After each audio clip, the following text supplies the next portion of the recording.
Welcome to Storytime with Sin. I am your hostess with the mostest, Centaur Ravenfeather, and I will be reading from Wizard by Trade by Jim Butcher, the first book of which is Summer Night. And if you would like, you can gather up your very warmest of warm blankets, hot chocolate, hot beverage of any kind, whether it be coffee, hot chocolate, whatever.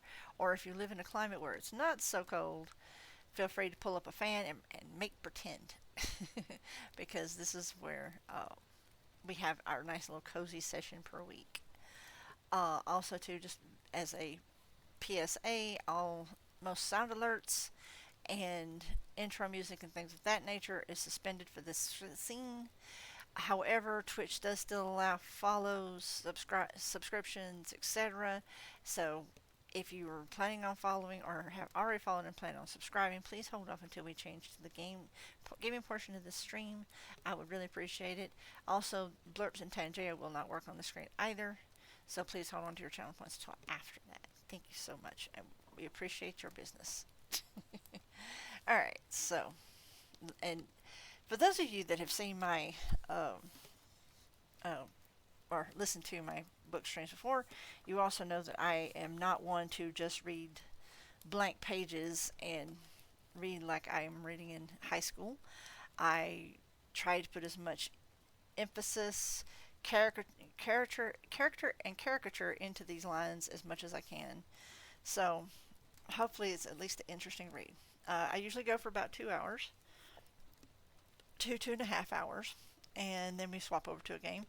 I have found that that's actually the best way to do things. Unless I'm finishing a book or finishing a story, sometimes I will push the envelope to 3 and 4 hours, like a three and even I've even pushed it to a complete and total 4 hour stream. So it all depends on where I'm at with the book. All right, so shall we begin at the beginning? Summer Night by Jim Butcher. This book is for big sisters everywhere who have enough patience not to strangle their little brothers, and particularly for my own sisters, who had more than most. I owe you both so much, and for Mom for reasons that are so obvious that they really don't need to be said, but I thought I would make a special mention of candy cane cookies and that rocking chair that creaked me to sleep. Acknowledgements. The author, that's me, wishes to thank all the people who should have been thanked in other books. Reese and AJ, obviously, and the mighty Jen. Thank you to all the folks who have been so supportive of my work all along, including but not limited to Will and Aaron, who fed me great Chicago information and who I missed the first time around. Fred and Chris, Martina and Caroline and Deborah and Cam and Jess and Monica and April. Thank you also to you mighty librarians who have tricked people into reading these books. And to the bookstore personnel and lurkers who have gone out of their way to help me get noticed. I admit to being somewhat baffled, but I am very grateful to you all. I owe thanks to so many people that I probably am incapable of remembering everyone. If I miss someone, let Shannon know. She will club me on the head with a baseball bat and point out the mistake. P.S. Shannon and JJ, as always, thank you. I'd promised to be less of a weirdo, but we all know how long that one will last. Facts. Chapter 1. It rained toads the day the White Council came to town.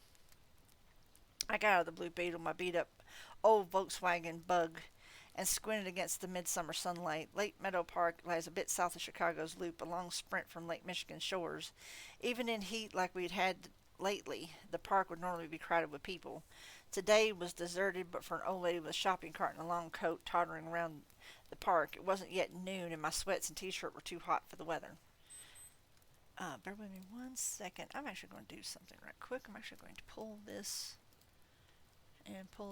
out here so I can actually see it. That's one of the benefits of not streaming a video game. I can actually pull this up and have that in the same frame so I can actually read it.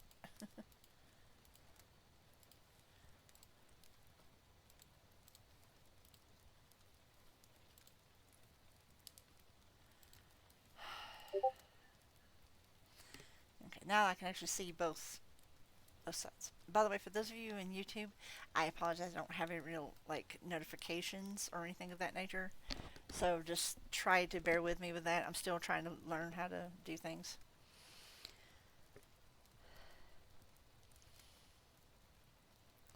Let's see, where did I get to? Even in heat like we'd had today, the park would normally be crowded with people. Today it was deserted but for an old lady with a shopping cart and a long coat tottering round the park. It wasn't yet noon. My sweats and t-shirt were too hot for the weather. I squinted around the park for a moment, took a couple of steps onto the grass, and got hit on the head by something damp and squishy. I flinched and slapped at my hair. Something small fell past my face and onto the ground at my feet. A toad. Not a big one as toads go. It could easily have sat on the palm of my hand. It wobbled for a few moments upon hitting the ground, then let out a bleary croak and started hopping drunkenly away. I looked around me and saw other toads on the ground, a lot of them. The sound of their croaking grew louder as I walked further into the park. Even as I watched, several more amphibians plopped out of the sky as though the Almighty had dropped them down a laundry chute. Toads hopped around everywhere.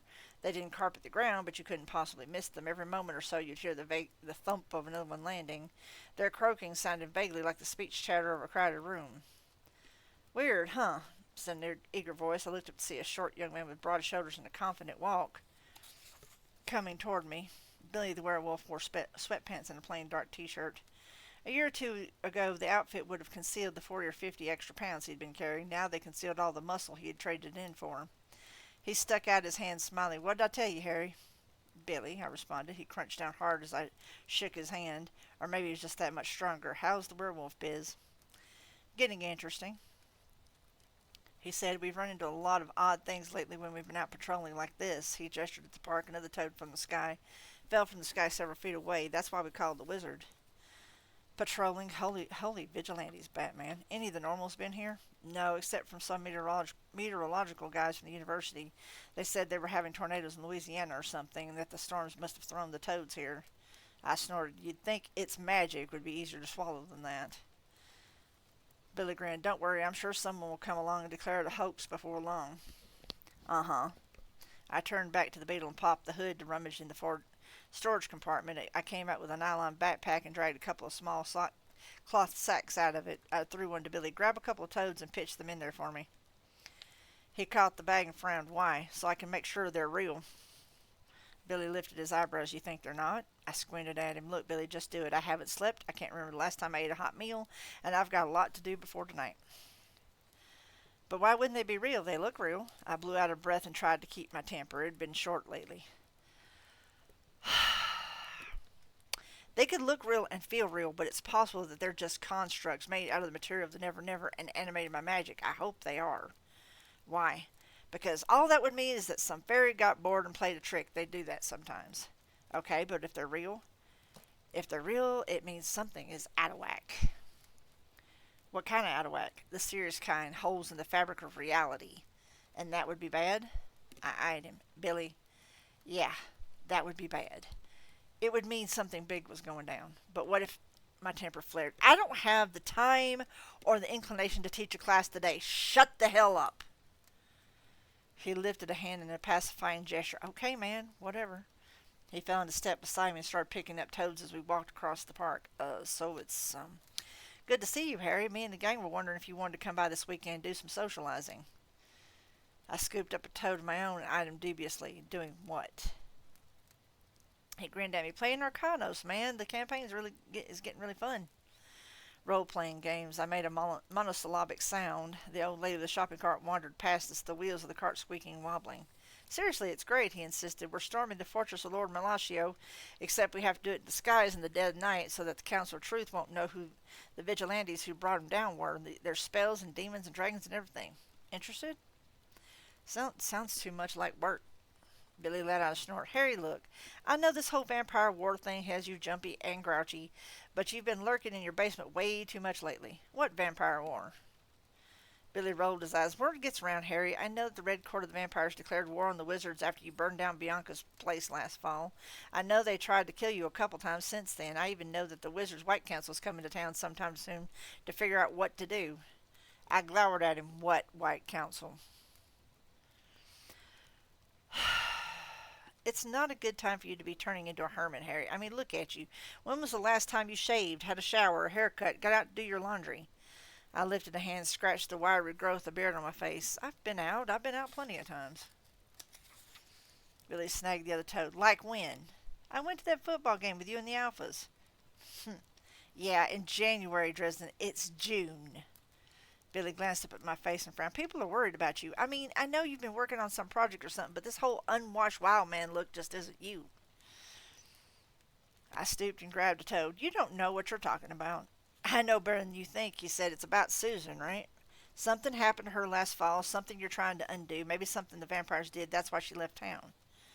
I closed my eyes and tried not to crush the toad in my hand. Drop the subject. Billy planted his feet and thrust his chin out at me. No, Harry, damn it, you vanished from the face of the earth. You hardly showing up at your office, won't answer your phone, don't often answer your door. We're your friends and we're worried about you. I'm fine, I said. Hey, Wolfish, how you doing? Thank you so much for that 3-stream streak. Welcome in, welcome in. Let me see. Let me do the whole good host thing here. Boop. I booped. I booped the thing.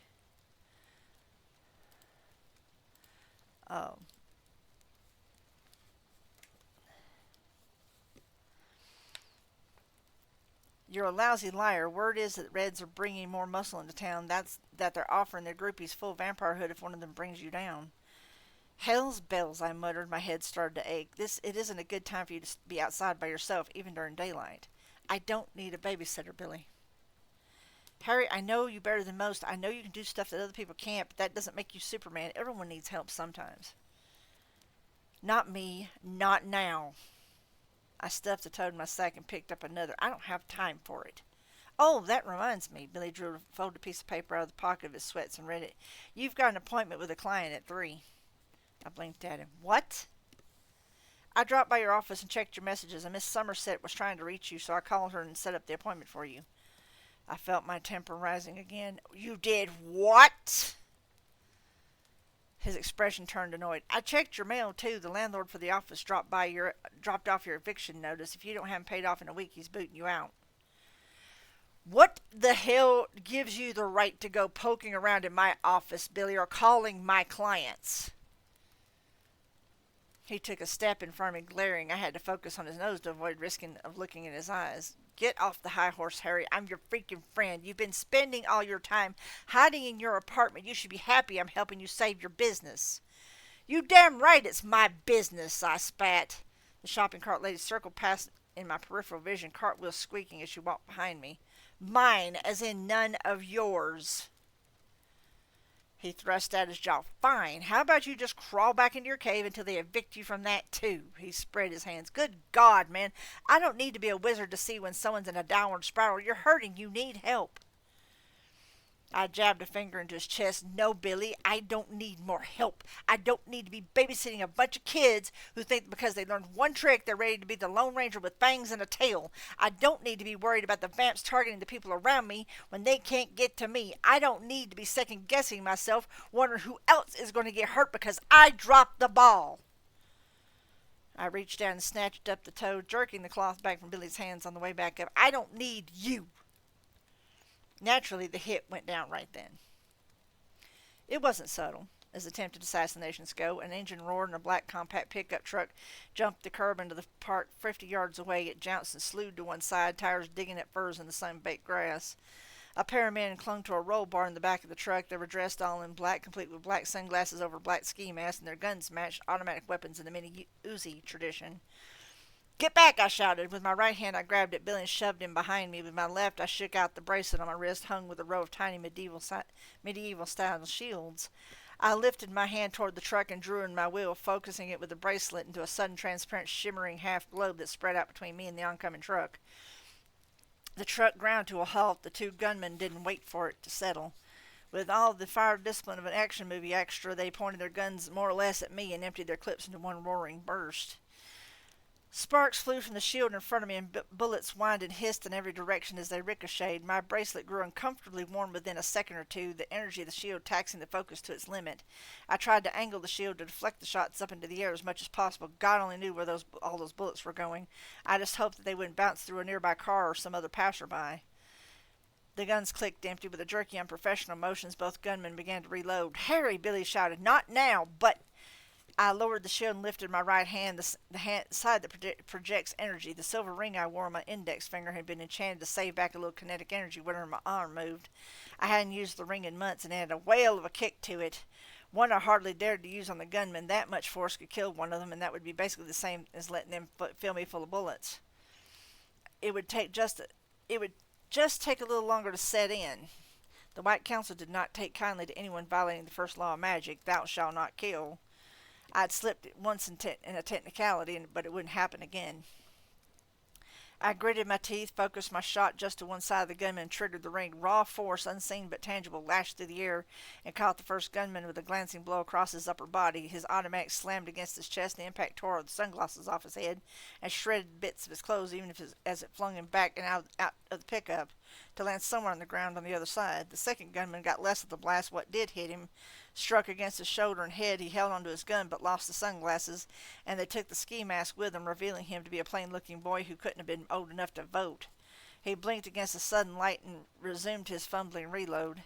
"Kids," I snarled, lifting my shield again. "They're sending kids after me. Hell's bells!" And then something made the hairs on the back of my neck try to lift me off the ground.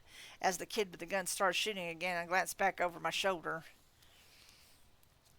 The old lady with her shopping basket had stopped maybe 15 feet behind me. I saw now that she wasn't as old as I thought. I caught a flicker of cool, dark eyes beneath aged makeup. Her hands were young and smooth. From the depths of the shopping basket, she pulled out a sawed-off shotgun and swung it toward me. Bullets from the shattering automatic slammed against my shield, and it was all I could do to hold it in place. If I brought any magic to bear against the third attacker, I'd lose my concentration in the shield with it. And inexpert or not, the gunman on the truck was spraying around enough lead that sooner or later he wouldn't miss. On the other hand, if the disguised assassin got a chance to fire that shotgun from 5 yards away, no one would bother taking me to the hospital. I'd go straight to the morgue. Bullets hammered into my shield, and I couldn't do anything but watch the third attacker bring the shotgun to bear. I was screwed, and probably Billy was along with me. Billy moved. He had already gotten out of his t-shirt, and he had enough muscle to ripple, flat, hard muscle, athlete's muscle, not the carefully sculpted build of weightlifters. He dove forward toward the woman with the shotgun and stripped out of his sweatpants on the fly. He was naked beneath. I felt the surge of magic that Billy used then, sharp, precise, and focused. There was no sense of ritual in what he did, no slow gathering of power and ability to release. He blurred as he moved, and between one breath and the next, Billy the Naked was gone, and Billy the Wolf slammed into the assailant, a dark-furred beast the size of a Great Dane. Fangs slashing at the hand that gripped the forward stock of the shotgun. The woman cried out, jerking her hand back, scarlet blood on her fingers, and swept the gun at Billy like a club. He twisted and caught the blow on his shoulders, a snarl exploding from him. He went after the woman's other hand, faster than I could easily see, and the shotgun tumbled to the ground. The woman screamed again and drew back her hand. She wasn't human. Her hands distended, lengthening as did her shoulders and her jaw. Her nails became ugly, ragged talons, and she raked them down at Billy, striking him across the jaw, this time eliciting a pained yelp mixed with a snarl. He rolled to one side and came up on his feet, circling in order to force the woman things back to me.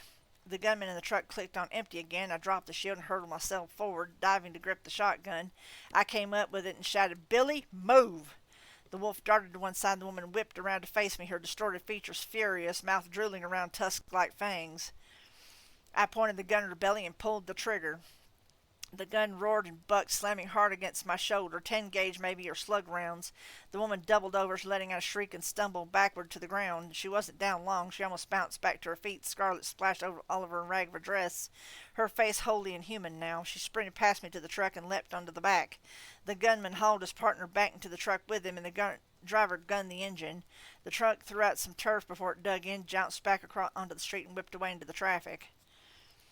I stared after it for a second, panting. I lowered the shotgun, realizing that as I did, that I somehow managed to keep hold of the toad I'd picked up in my left hand. It wriggled and struggled in a fashion that suggested I'd been close to crushing it, and I tried to ease up on my grip without losing it. I turned to look for Billy. The wolf paced back over to his discarded sweatpants, shimmered for a second, and became once more the naked young man. There were 2 long cuts on his face, parallel with his jaw. Blood ran down over his throat in a fine sheet. He carried himself tensely, but it was the only indication he gave of the pain. "You all right?" I asked him. He nodded and jerked on his pants, his shirt. "Yeah, what the hell was that?" "Ghoul," I told him. "Probably one of the LaChase clan. They're working with the Red Court, and they don't much like me." "Why don't they like you?" "I've given them headaches a few times." Billy lifted the corner of his shirt to hold against the cuts on his face. "I didn't expect the claws. They're sneaky that way." "Ghoul, huh? Is it dead?" I shook my head. They're like cockroaches. They recover from just about anything. Can you walk? Yeah. Good. Let's get out of here. We headed toward the beetle. I picked up the cloth sack of toads on the way and started shaking them back onto the ground. I put the toad I nearly squished down with them and wiped my hand off on the grass. Billy squinted at me. Why are you letting them go? Because they're real. How do you know? The one I was holding crapped on my hand. I let Billy into the blue beetle and got on the other side. I fetched the first aid kit from under my seat and passed it over to him. Billy pressed the cloth against his face, looking out at the toads. So that means things are in a bad way? Yeah, I confirmed. Things are in a bad way. I was silent for a minute and then said, You saved my life. He shrugged. He didn't look at me. So you set up the appointment for 3 o'clock, right? What was the name? Somerset? He glanced at me and kept the smile from his mouth, but not from his eyes. Yep. I scratched at my beard and nodded. I've been distracted lately. Maybe I should clean up first. Might be good, Billy agreed. I'm an ass sometimes. Billy laughed. Sometimes you're a human like the rest of us. I started up the beetle. It wheezed a little bit. I coaxed it to life. Just then something hit my hood with a hard, heavy thump. Then again, another heavy blow on the roof. A feeling of dizziness swept over me, a nausea that came so suddenly and violently that I clutched the steering wheel in a simple effort not to collapse. Distantly, I could hear Billy asking me if I was all right. I wasn't. Power moved and stirred in the air outside. Hectic disruption, the forces of magic usually moving in smooth and quiet patterns, suddenly cast into tumult, disruptive and maddening chaos. I tried to push the sensations away from me and labored to open my eyes. Toads were raining down, not occasionally plopping, but raining down so thick and hard that they darkened the sky. No gentle laundry chute dropped for these poor things either. They fell like hailstones, splattering on the concrete. On the hood of the beetle, one of them fell hard enough to send a spiderweb of cracks through my windshield, and I dropped into gear and scooted down the street. After a few hundred yards, we got away from the otherworldly rain. Both of us were breathing too fast. Billy had been right. The rain of toads meant something serious was going on. Magically speaking, the White Council was coming to town tonight to discuss the war. I had a client to meet, and the vampires evidently upped the stakes, no pun intended, striking at me more openly than they had dared before. I flipped on the windshield wipers. Amphibian blood left scarlet streaks on the cracked glass. Good Lord, Billy breathed. Yeah, he said. I said, it never rains, it pours. I always take a drink in between chapters. Give me one. Well, actually, I'll read this one chapter and then this might be an ad break after that. Unfortunately. Chapter 2.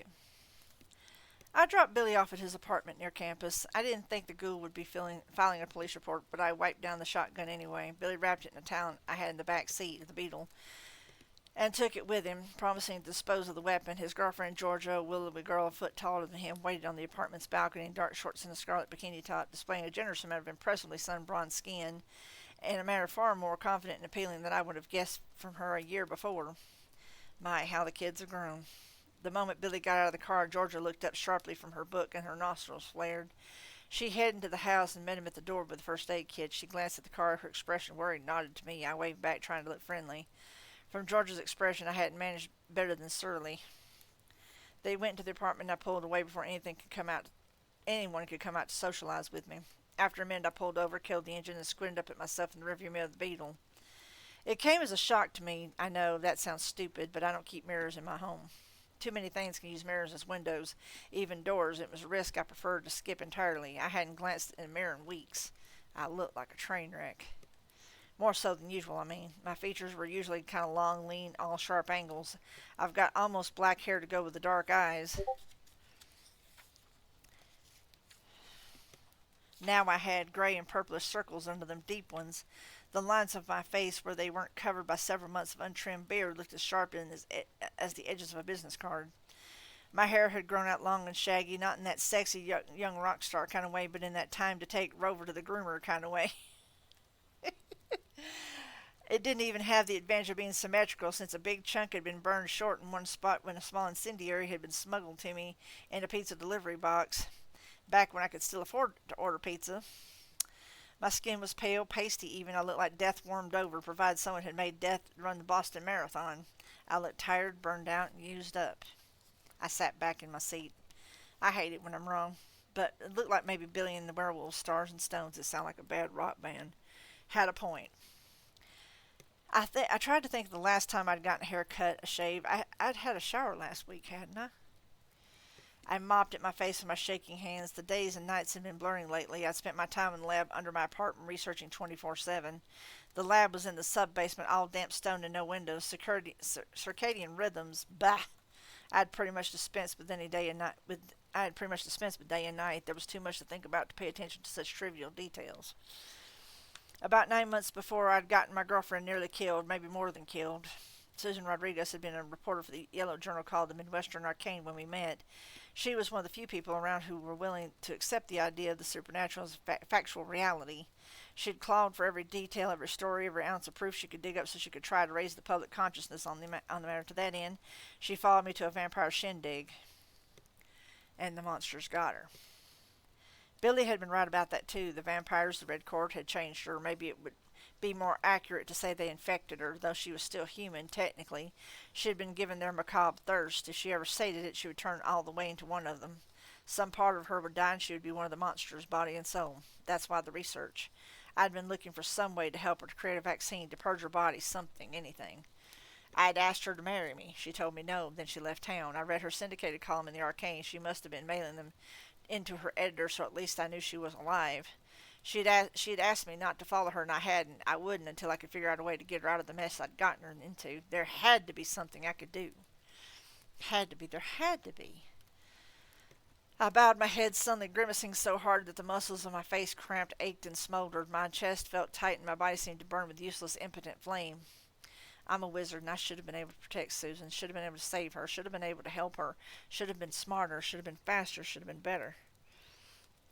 Should have told her you loved her before it was too late, right, Harry? I tried not to cry.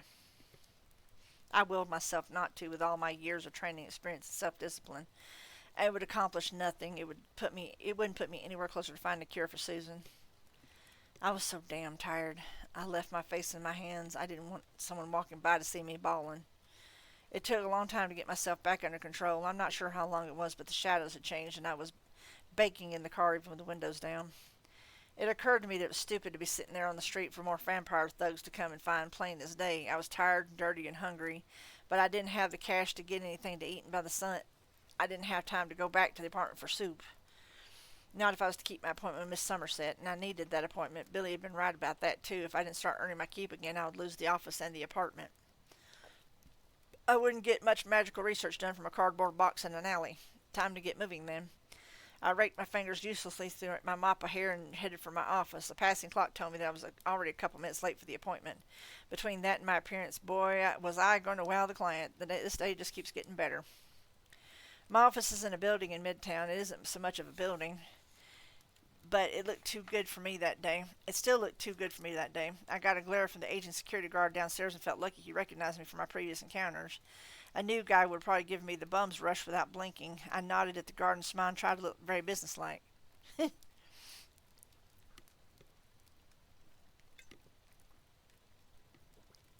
I walked past the elevator on my way to the stairs.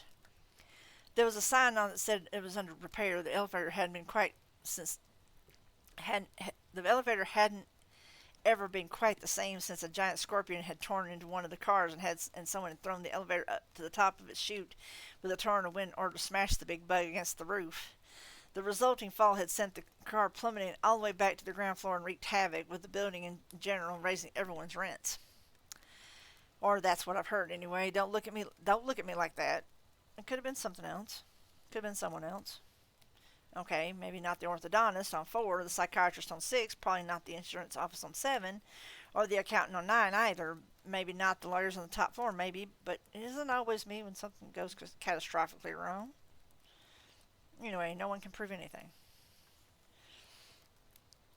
I opened the door to the stairwell and headed up the stairs to my office on the 5th floor. I went down the hall past the quiet buzz of the consulting firm that took up most of the space on the floor to my office door. The lettering on the frosted glass read Harry Dresden, Wizard. I reached out to open the door. A spark jumped to my finger when my hand got within an inch or 3 of the doorknob, popping against my skin with a sharp little snap of discomfort. I paused. Even with the building's AC laboring and wheezing, it wasn't that cool and dry. Call me paranoid, but there's nothing like a murder attempt in broad daylight to make a man cautious. I focused on my bracelet again, drawing on my apprehension to ready a shield should I need it.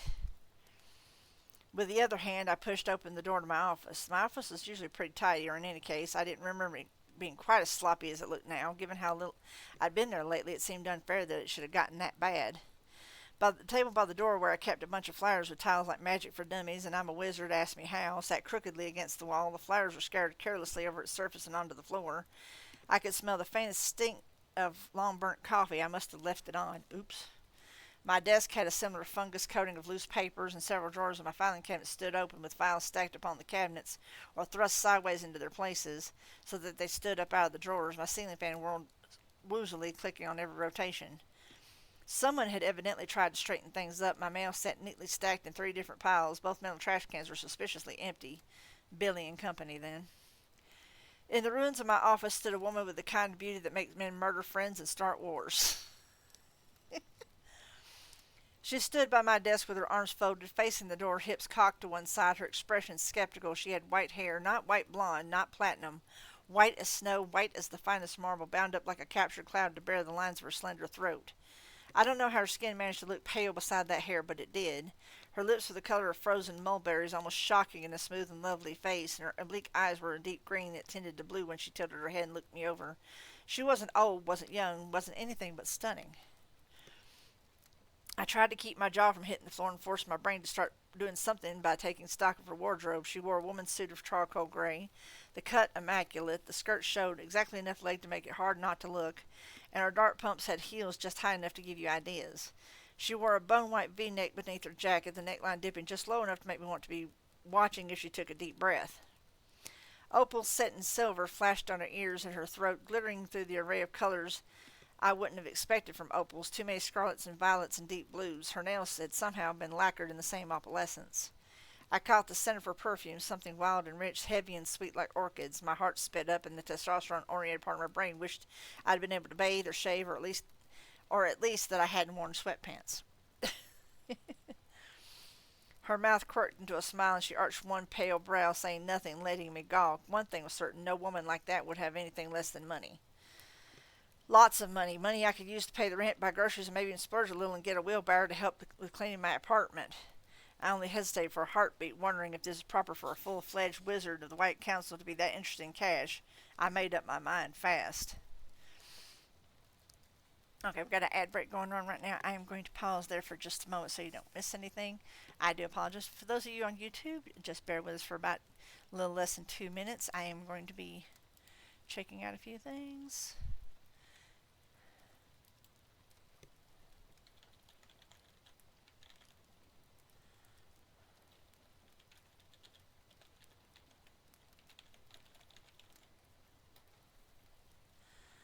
And I'm just doing some basic message maintenance, as it were. I've been getting the bloops and the blops and things, and I want to make sure that everything's working correctly. Hope y'all are enjoying the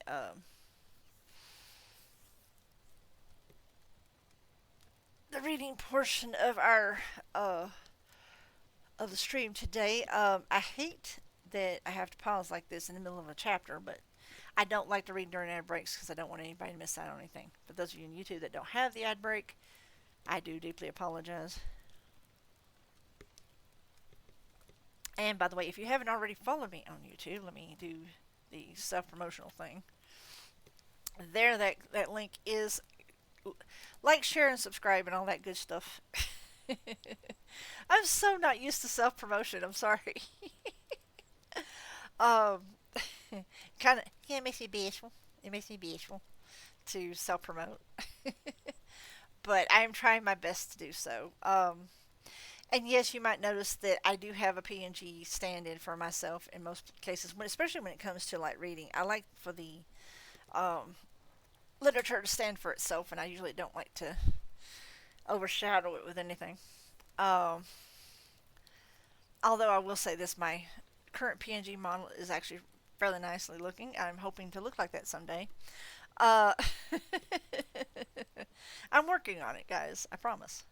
And no, I will not be dressed like that on stream once I do. I promise. I am not that kind of streamer. I'm sorry. I hate to disappoint, but um, Anyhow, and the ad break is over. Welcome back from that ad break, YouTube. I do again apologize for the interruption, and we shall begin again. The only reason I didn't do the ad skip this time is because I like to hold one for when I make the transition. Also, I don't mind clicking off on it like if I'm finishing up. So, phenomenal cosmic powers be damned. I have a lease.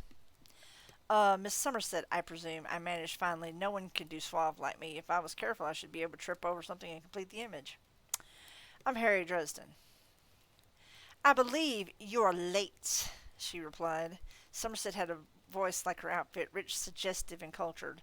Her English had an accent I couldn't place. Maybe European, definitely interesting. Your assistant informed me when to arrive. I do not like to be kept waiting, so I let myself in. She glanced at my desk, then back at me. I almost wished I hadn't. Yeah, I didn't hear you were coming until I looked around my office, dismayed, and shut the door behind me. I know this looks pretty unprofessional. Quite correct. I moved to one of the chairs I keep for clients facing my desk and hurriedly cleared it off. Please sit down. Would you like a cup of coffee or anything?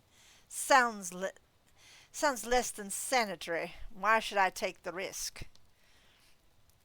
She sat her back straight on the edge of the chair, following me with her eyes as I walked around the desk. There were a cool, noticeable weight on me as I moved, and I sat down at my desk frowning.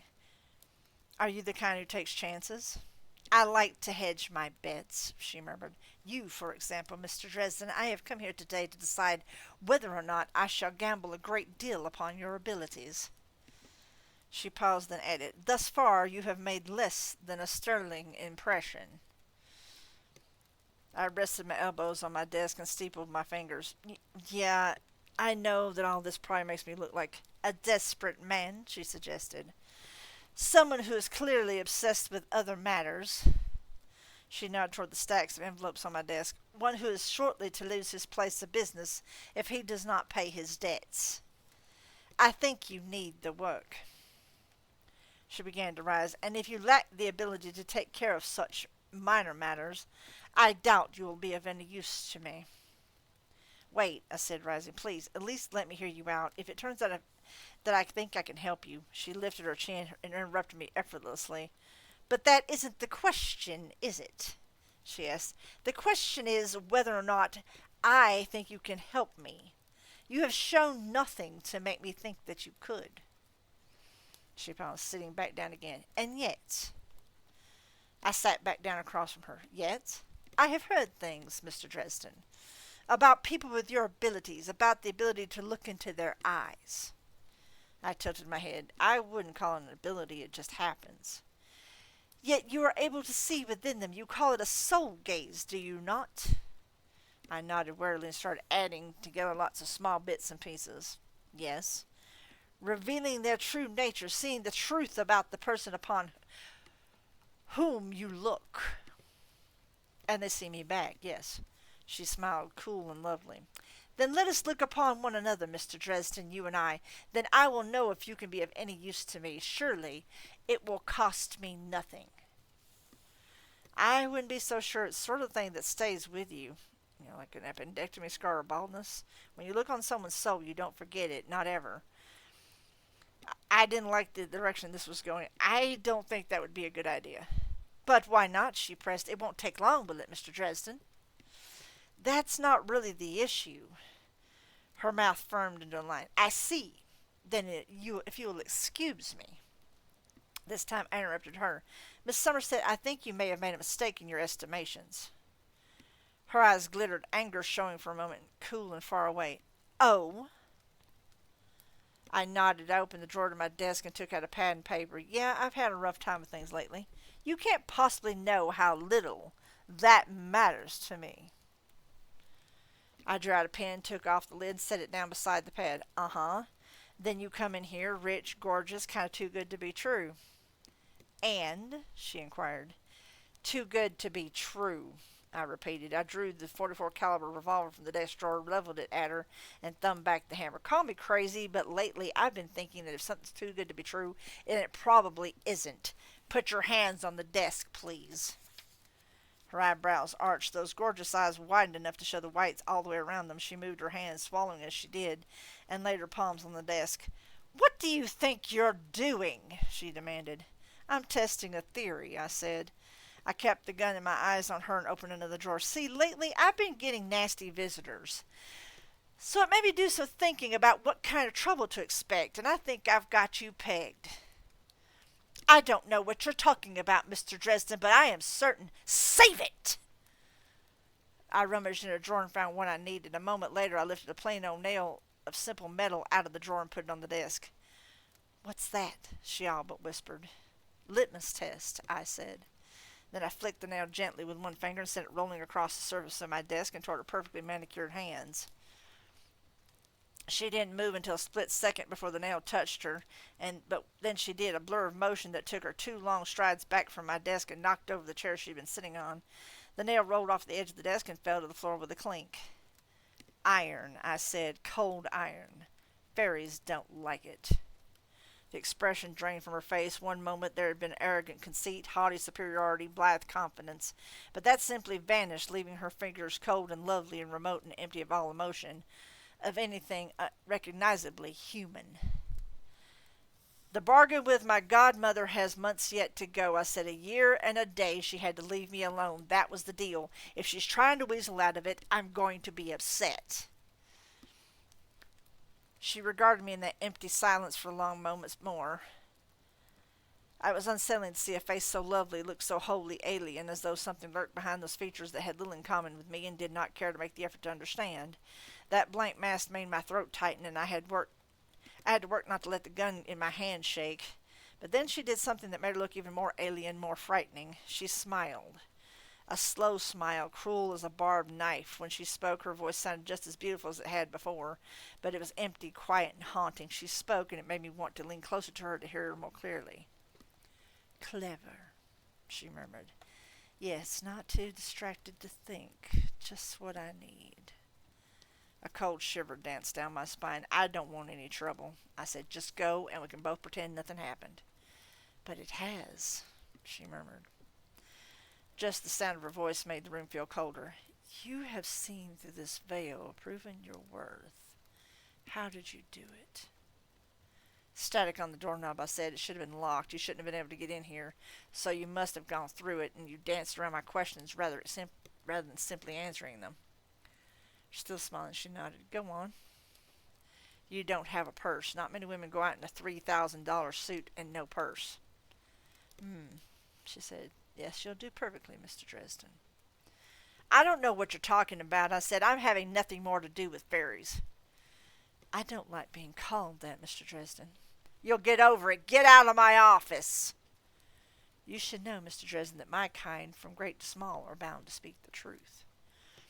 "That hasn't slowed your ability to deceive." Her eyes glittered, and I saw her pupils change, slipping from round mortal orbs to slow feline lengths, cat-eyed. She regarded me unblinking. "Yet I have spoken. I plan to gamble, and I will gamble upon you." What?" "I require your service. Something precious has been stolen. I wish you to recover it." "Let me get this straight," I said. "You want me to recover stolen goods for you?" "Not for me," she murmured. "For the rightful owners. I wish you to discover and catch the thief and to vindicate me." "Do it yourself," I said. "In this matter I cannot act wholly alone," she murmured. "That is why I have chosen you to be my emissary, my agent." I laughed at her. That made something else come into those perfect pale features. Anger, cold and terrible, flashed in her eyes, and all but froze the laugh in my throat. "I don't think so," I said. "I'm not making any more bargains with your folk. I don't even know who you are." "Dear child," she murmured, a slow edge to her voice, "the bargain has already been made. You gave your life, your fortune, your future, in exchange for power." "Yeah, with my godmother, and that's still being contested." "No longer," she said. "Even in this world of mortals, the concept of debt passes from one hand to the next, selling mortgages, yes?" My belly went cold. "What are you saying?" Her teeth showed sharp and white. It wasn't a smile. "Your mortgage, mortal child, has been sold. I have purchased it. You are mine, and you will assist me in this matter." I set the gun down on my desk and opened the top drawer. I took out my letter opener, one of the standard machine jobs with a heavy flat blade and a screw-gripped handle. "You're wrong," I said, and the denial in my voice sounded patently obvious even for me. "My godmother would never do that. For all I know, you're trying to trick me." She smiled, watching me, her eyes bright. "Then by all means let me reassure you of the truth."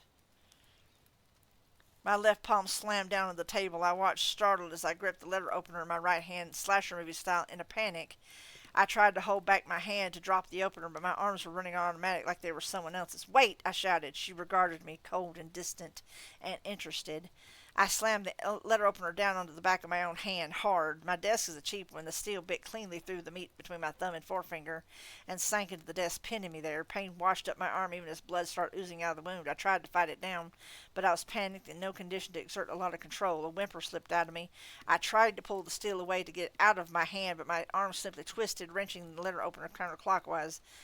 The pain flattened me. I wasn't even able to get enough breath to scream. The woman, the fairy, reached down and took my fingers away from the letter opener. She withdrew it with a sharp, decisive gesture and laid it flat on the desk, my blood gleaming all over it. "Wizard, you know as well as I, were you not bound to me, I would have no such power over you." At that moment, most of what I knew was that my hand hurt, but some dim part of me realized she was telling the truth. Fairies don't just get to ride in and play puppet master. You have to let them in. I'd let my godmother Leia in years before. When I was younger and dumber, I'd given her the slip last year, forcing the abeyance of her claim that should have protected me for a year and a day. But now she had passed the reins to someone else, someone who hadn't been in on the second bargain. I looked up at her in pain and sudden anger, making my voice into a low, harsh growl. "Who are you?" The woman ran an opalescent fingernail through the blood on my desk. She lifted it to her lips and idly touched it to her tongue. She smiled, slower, more sensual, and every bit as alien. "I have many names," she murmured, "but you may call me Mob, Queen of Air and Darkness, Monarch of the Winter Court of the Sidhe." Dun dun dun. Taking the drink. Chapter 3. The bottom fell out of my stomach. A fairy queen. A fairy queen was standing in my office. I was looking at a fairy queen, talking to a fairy queen, and she had me by the short hairs. Boy, and I thought my life was on the critical list already. Fear can literally feel like ice water. It can be a cold feeling that you swallow, that it rolls down your throat and spreads into your chest. It steals your breath and makes your heart labor when it shouldn't, before expanding into your belly and hips, leaving quivers behind. Then it heads to the thighs, the knees, occasionally with an embarrassing stop on the way, stealing the strength from the long muscles that you think you should be using them to run the hell away. I swallowed a mouthful of fear, my eyes on the poisonously lovely fairy standing on the other side of my desk. It made Mob smile. "Yes," she murmured, "wise enough to be afraid, to understand at least in part. How does it feel to know what you know, child?" My voice came out unsteady and more quiet than I would have liked. "Sort of like Tokyo when Godzilla shows up on the beach." Mob tilted her head, watching me with the same smile. Maybe she didn't get the reference, or maybe she didn't like being compared to a 30-story lizard, or maybe she did like it. I mean, how should I know? I have trouble enough figuring out human women. I didn't meet Mob's eyes. I wasn't worried about a soul gaze any longer. Both parties had to have a soul for that to happen. But plenty of things can get to you if you make eye contact too long. It carries all sorts of emotions and metaphors. I stared at Mob's chin, my hand burning with pain, and said nothing because I was afraid. I hate being afraid. I hate it more than anything in the whole world. I hate being made to feel helpless. I hate being bullied, too, and Mob might as well have been ramming her fist down my throat and demanding my lunch money. The fairy queens were bad news, big bad news. Short of calling up some hoary old god or squaring off against the White Council itself, I wasn't likely to run into anything else with as much raw power as Mob. I could have thrown a magical sucker punch at her, could have tried to take her out, but even if we'd been on even footing, I doubt I would have even ruffled her hair. And she had a bond on me, a magical conduit. She could send just about anything right past my defenses, and there wouldn't be anything I could do about it. Bullies make me mad, and I've been known to do some foolish things when I'm angry. "Forget it," I said, my voice hot. "No deal. Get it over with, and blast me, lock the door on your way out." My response didn't seem to ruffle her. She folded her arms and murmured, "Such anger, such fire. Yes, I watched you stalemate your godmother the Anashiel autumn last. Few mortals could have ever done as much, bold and pertinent. I admire that kind of strength, wizard. I need that kind of strength." I fumbled around on my desk until I found the tissue dispenser and started packing the wound with flimsy fabric. I don't really care what you need, I told her. I'm not going to be your emissary or anything else unless you want to force me, and I doubt I'd be much good to you then. So do whatever you're going to do or get out of my office. You should care, Mr. Dresden, Mob told me. It concerns you explicitly. I purchased your debt in order to make you an offer to give you the chance to win free of your obligations. Yeah, right, save it. I'm not interested. You may serve, wizard, or you may be served as a meal. Do you not wish to be free? I looked up at her warily, visions of barbecued meat on a table with an apple in my mouth dancing in my head. What do you mean, free? Free, she said, wrapping those frozen berry lips around the word so that I couldn't help but notice. Free of the she influence, of the bonds of your obligation first to the Lianashi, and then to me, and now to me. The whole thing awash, we go our separate ways. Precisely. I looked down at my hurting hand and scowled. I didn't think you were much into freedom as a concept, Mob. You should not presume, wizard. I adore freedom. Anyone who doesn't have it wants it. I took a deep breath and tried to get my heart rate under control. I couldn't let either fear or anger do my thinking for me. My instincts screamed at me to go for the gun again and give it a shot, but I had to think it was the only thing that could get you clear of the Fae. Mob was on the level about her offer. I could feel that, sense it in a way so primal, so visceral that there was no room left for doubt. She would cut me loose if I agreed to her bargain. Of course, her price might be too high. She hadn't got to that yet, and Fae have a way of making sure that further bargains only get you in deeper instead of into the clear, just like credit card companies or those student loan people. Now, there's evil for you. Truth. I could feel Mob watching me. Sylvester to my Tweety bird. That thought kind of cheered me up, generally speaking. Tweety kicked Sylvester's ass in the end. Okay, I told her, I'm listening. 3 tasks, Mob murmured, holding up 3 fingers by way of visual aid. From time to time, I will make a request of you. When you have fulfilled 3 requests, your obligation to me ceases. Silence lay on the room for a moment, and I blinked. What? That's it? Mob nodded. Any 3 tasks, any 3 requests. Mob nodded. Just as simple as that. I mean, you say it like that, and I could pass you the salt 3 times, and that would be that. Her eyes green-blue like glacial ice and rained on my face, unblinking. Do you accept? I rubbed at my mouth slowly, mulling it over in my head. It was a simple bargain as these things went. They could get really complicated with contracts and everything. Mob had offered me a great package, sweet, neat, and tidy as a Halloween candy, which meant that I'd be idiot not to check for razor blades and cyanide. Now there's a throwback some people won't get. I decide which requests I fulfill and which I don't. Even so. And if I refuse a request, there will be no reprisals or punishments from you. She tilted her head and blinked her eyes slowly. Agreed. You, not I, will choose which requests you fulfill. And there was one landmine I had found at least, and no more selling my mortgage either, or whistling up the lackeys to chase or harass me by proxy. This remains between the 2 of us. She laughed, and it sounded as merry and clear and lovely as bells if someone pressed them against my teeth while they were still ringing. As your godmother did. Fool me twice, shame on me, wizard. Agreed? I licked my lips, thinking hard. Had I left her any openings? Could she get to me any other way? Well, wizard, Mob asked, have we a bargain? I gave myself a second to wish I'd been less tired or less in pain. The length of the day and the impending council meeting this evening hadn't exactly left my head in a world-class negotiating condition. But I knew one thing for certain. If I didn't get out from under Mob's bond, I would be dead, or worse than dead, in short order. Better to act and be mistaken than not to act and get casually crushed. All right, I said, we have a bargain. When I said the words, a little frisson prickled over the nape of my neck, down the length of my spine, my wounded hand twitched in an aching, painful pang. Mob closed her eyes, smiling a feline smile with those dark lips, and inclined her head. Good. Yes. You know that look that Wile E. Coyote's face when he runs at full steam off a cliff and then realizes what he's done? He doesn't look down, but he feels around with one toe, and right before he falls, his face becomes drawn with primal dread. That's what I must have looked like. I know it was pretty much what I felt like, but there was no help for it. Maybe if I didn't stop to check for the ground underneath my feet, I'd keep going indefinitely. I looked away from Mom, tried to tend to my hand as best I could. It still throbbed, and disinfecting the wound was going to hurt a lot more. I doubted it would need sutures. A small blessing, I guess. A manila envelope hit my desk. I looked up to see Mom drawing a pair of gloves onto her hands. "What's this?" I asked. "My request," she replied. "Within the details of a man's death, I wish you to vindicate me of it by discovering the identity of his killer and returning what was stolen from him." I opened the envelope. Inside was the 8x10 glossy black and white of a body. An old man lay at the bottom of a flight of stairs, his neck at a sharp angle to his shoulders. He had frizzy white hair, a tweed jacket. Accompanied the picture was an article from the Tribune, headlined "Local Artist Dies in Midnight Accident." "Ronald Rule," I said, glancing over the article. "I've heard of him. He has a studio in Bucktown, I think."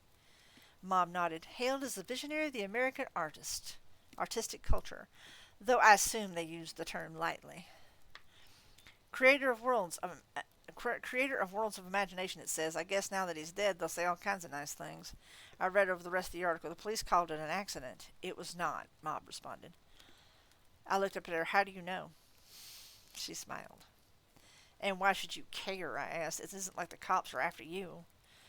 "There are powers of judgment other than mortal law. It is enough for you to know that I wish to see justice done," she said. Simply as that.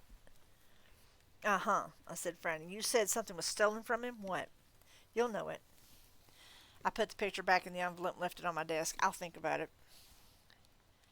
Mob assured me. "You will accept this request, Wizard Dresden." I scowled at her and set my jaw. "I said I'll think about it." Mob's cat eyes glittered, and I saw a few white teeth in her smile. She took a pair of dark sunglasses from the pocket of her jacket. "Is it not polite to show a client the door?" I glowered, but I got up out of the chair and walked to the door. The Fairy Queen's heady perfume, the narcotic scent of her, enough to make me a little dizzy.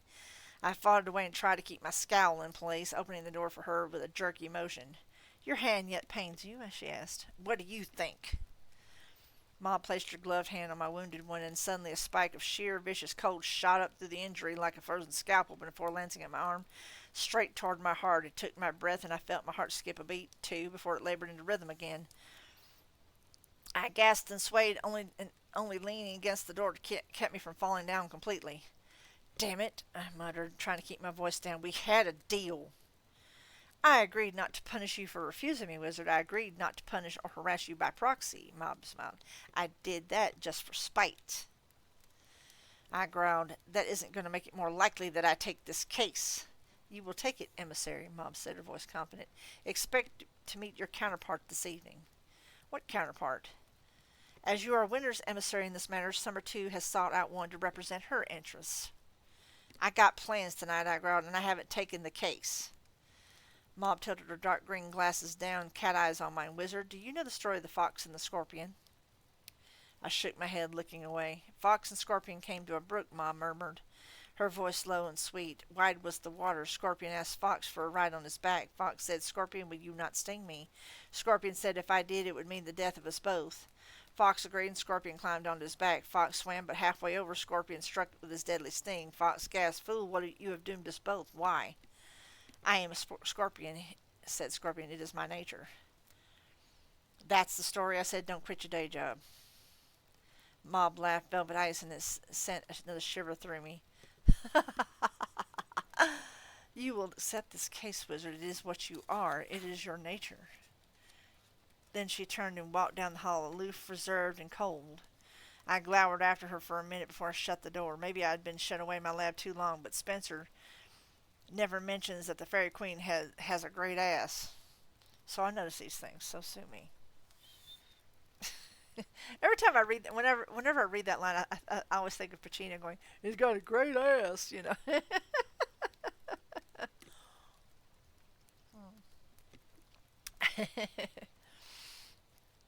uh, Sorry, I'm taking a little break to drink again.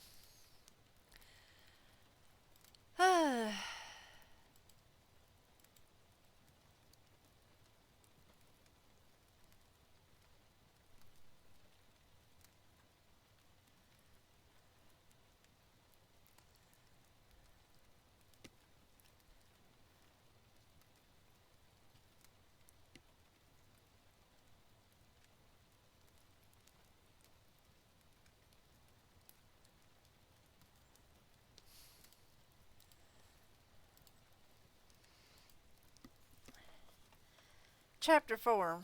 I leaned against my door with my eyes closed, trying to think. I was scared. Not in that pleasant adrenaline charged way, but quietly scared, waiting on the results of medical tests scared.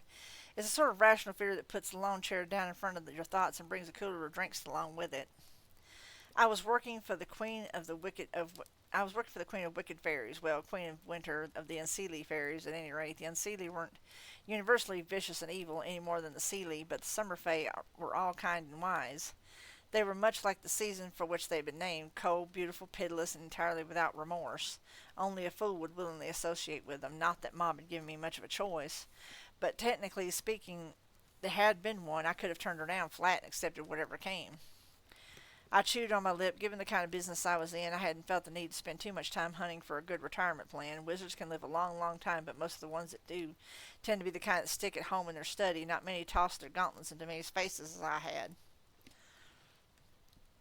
I'd been clever a couple times, lucky a couple times, and had come out ahead of the game so far, but sooner or later the dice were going to come up snake eyes. It was as simple as that, and I knew it. Fear. Maybe that's why I agreed to Mob's bargain. Susan's life had been twisted horribly, and that was my fault. I wanted to help her before I went down swinging.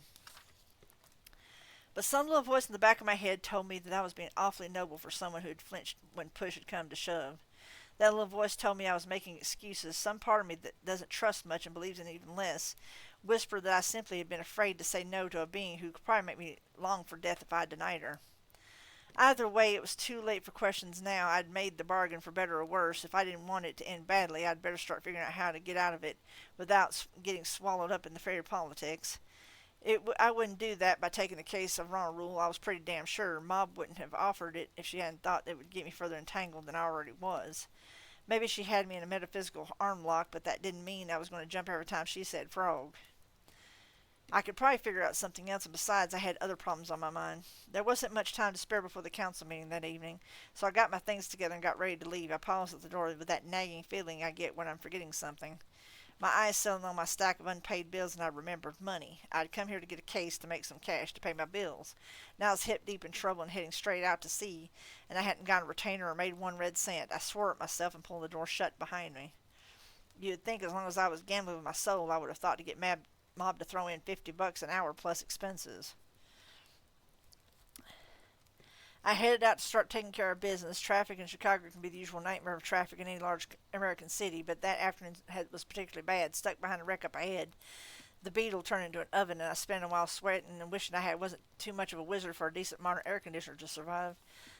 That was one of the hazards of magical talent. Technology doesn't get along so well when there's a lot of magic flying around. Anything manufactured after World War II or so seemed prone to failure whenever a wizard was nearby. Stuff with microcircuits and electrical components and that kind of paraphernalia seemed to have the most trouble, but even simpler things like the Beetle's air conditioner couldn't usually last long.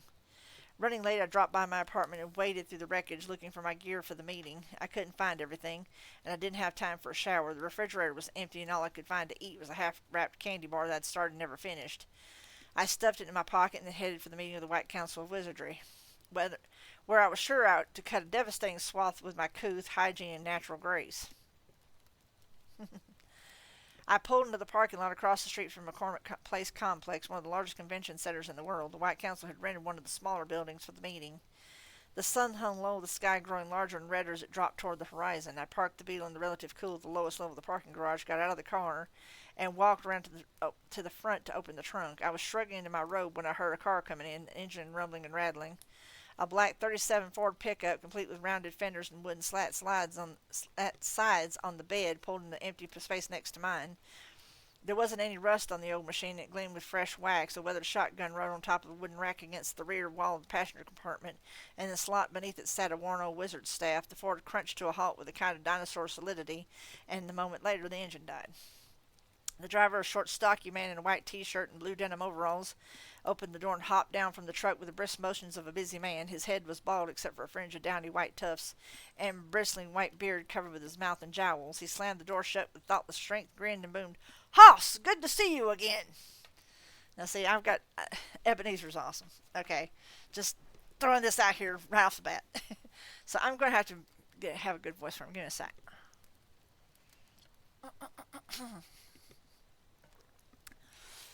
"Ebenezer," I responded, if without the same ear-ringing volume. I felt myself answer his grin with my own.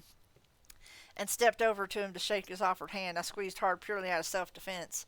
He had a grip that could crush a can of spinach. You better take that down. You better take that shotgun down. Chicago PD is picky about people with guns. Ebenezer snorted and said, I'm too old to go worrying about every foot thing. What are you doing out of Missouri, sir? I didn't think you came to council meetings. He let out a barking laugh. Last time I didn't, they saddled me this useless teenage apprentice. Now I don't hardly dare miss one. They might make him move in again. I laughed. I wasn't that bad, was I? He snorted. You burned down my barn, Hoss, and I never did see that cat again. He just lit out and didn't come back after what you did with the laundry. I grinned. Way back when I'd been a stupid 16-year-old orphan who'd killed his former teacher in what amounted to a magical duel. I'd gotten lucky, or it would have been me that had been burned to a briquette instead of old Justin. The council has 7 laws of magic, and the first one is thou shalt not kill. When you break it, they execute you, no questions asked. But some of the other wizards had thought I deserved a lenience, and there was a precedent for using lethal magic in self-defense against the black arts. I had been put on a kind of horrible probation instead, with any further infraction against the laws punishable by immediate summary judgment. But I'd also been 16 and legally a minor, which meant I had to go someplace, preferably where the council could keep an eye on me and where I could learn to better control my powers. Ebenezer McCoy had lived in Hog Hollow, Missouri. Now you tell me that's not a redneck town than there ever was one. For as long as anyone could remember, a couple of centuries at least. After my trial, the council packed me off to his farm and put him in charge of the remainder of my education. Education to Ebenezer meant a lot of hard work on the farm during the day, studying in the evening, and getting a good sleep at night. What in the devil? Sorry, there's a squirrel moment.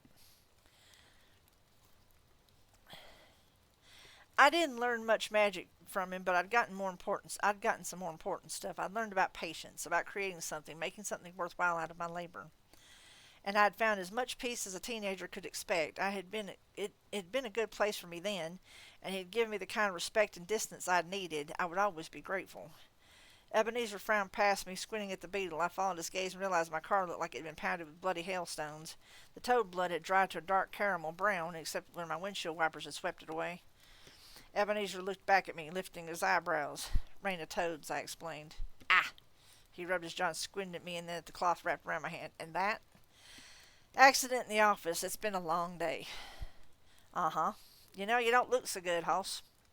He looked up at me, his eyes steady, frowning. I didn't meet the look. We traded a soul gaze years ago, so I wasn't afraid of it happening again. I just didn't want to look at the old man and see disappointment there. I hear you've been getting into some trouble up here. Some, I admitted. You all right? I'll make it. Uh-huh. I'm told the senior counsel's pretty upset, he said. Could mean trouble for you, Hoss. Yeah, I figured. He sighed and shook his head, looking me up and down, nose wrinkling. You don't exactly look like a shining example of young wizardry. And you're not going to make much of an impression wearing that. I scowled, defensive, and stole rich blue silk over my head. Hey, I'm supposed to wear a robe. We all are. Ebenezer gave me a wry look and turned to the pickup. He dragged a suit carrier out of the back and pulled out a robe of opulent dark fabric, folding it over one arm. Somehow, I don't think a plaid flannel bathrobe is what they had in mind. I tied the belt of my old bathrobe and tried to make the stove look like it should go with it. My cat used my good robe as a litter box. Like I said, it's been a long day, sir. He grunted and took his old wizard staff off the gun rack, and he drew out the scarlet stole and draped it over the robe. Too hot to wear this damn thing out here. I'll put it on inside. He looked up, his pale blue eyes glittering as he swept his gaze around the parking garage. I frowned at him and tilted my head. We're late. Shouldn't we be getting to the meeting? In a minute. Some people want to talk before we close the circle. Some people will want to talk before we close the circle. He glanced aside at me and said more quietly, Senior Counsel.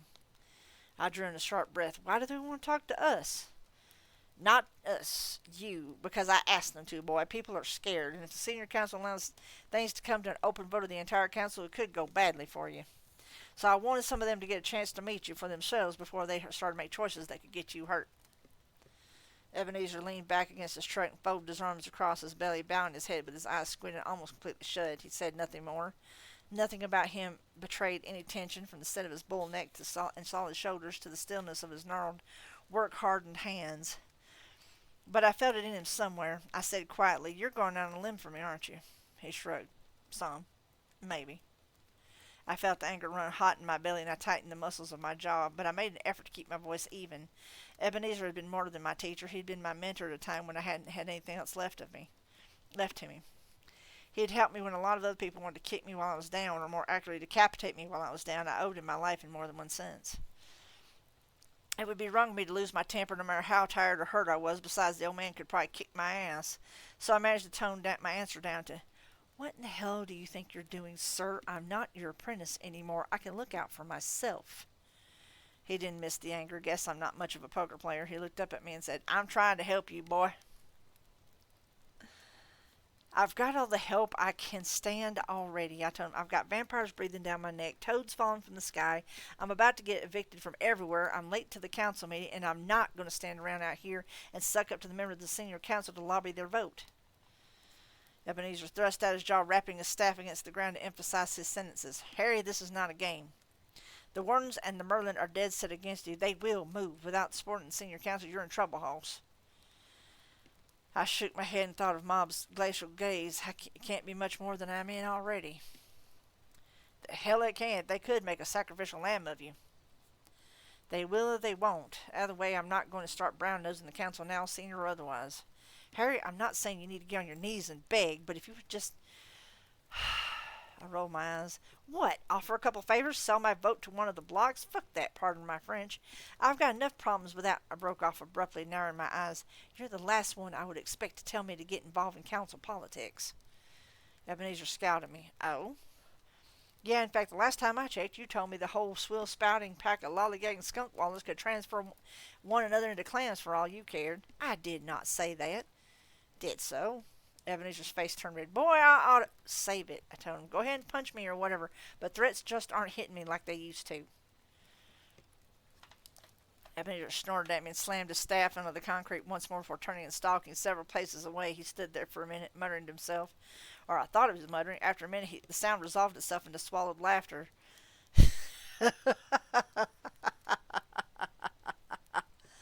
I scowled at his back. "What?" I demanded. "Why are you laughing at me?" Ebenezer turned out into an open parking space across the road and said, "There, are you satisfied?"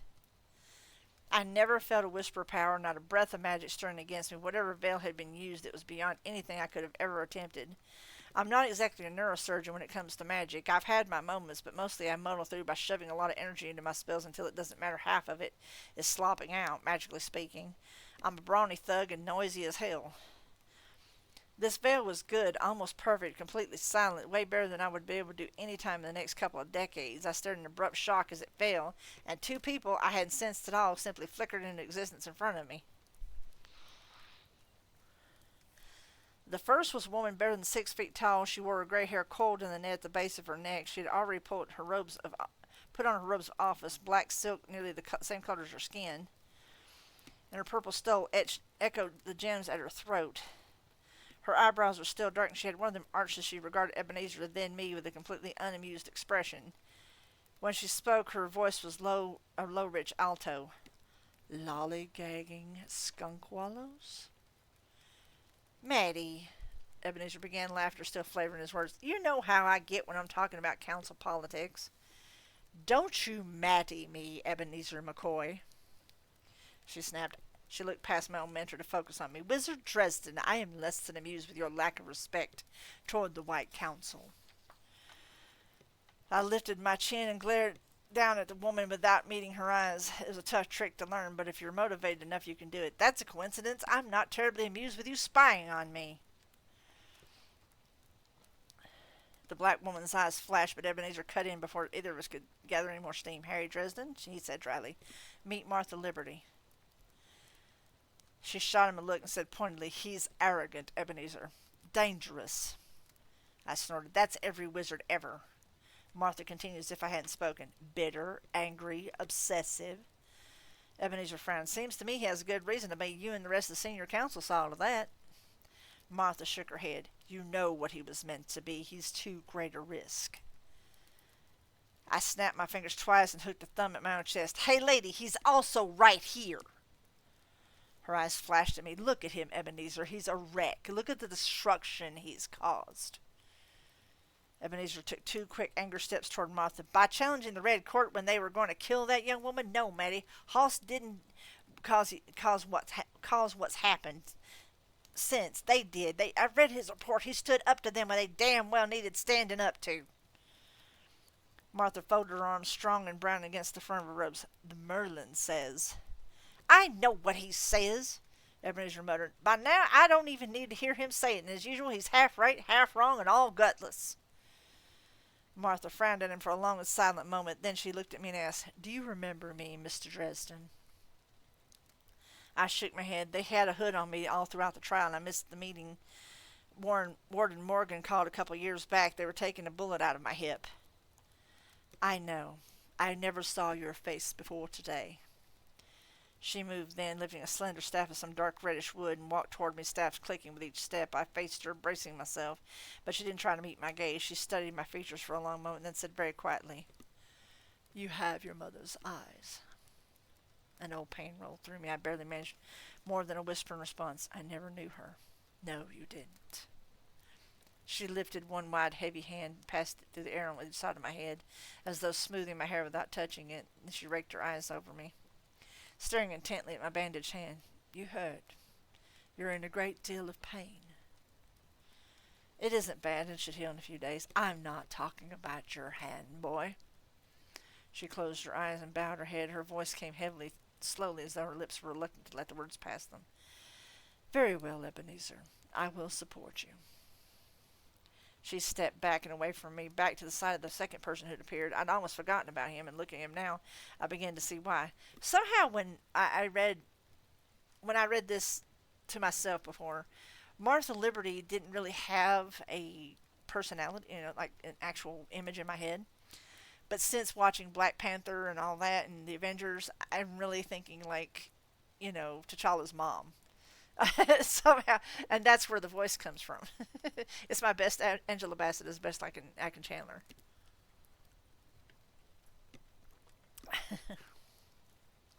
Very low, very regal,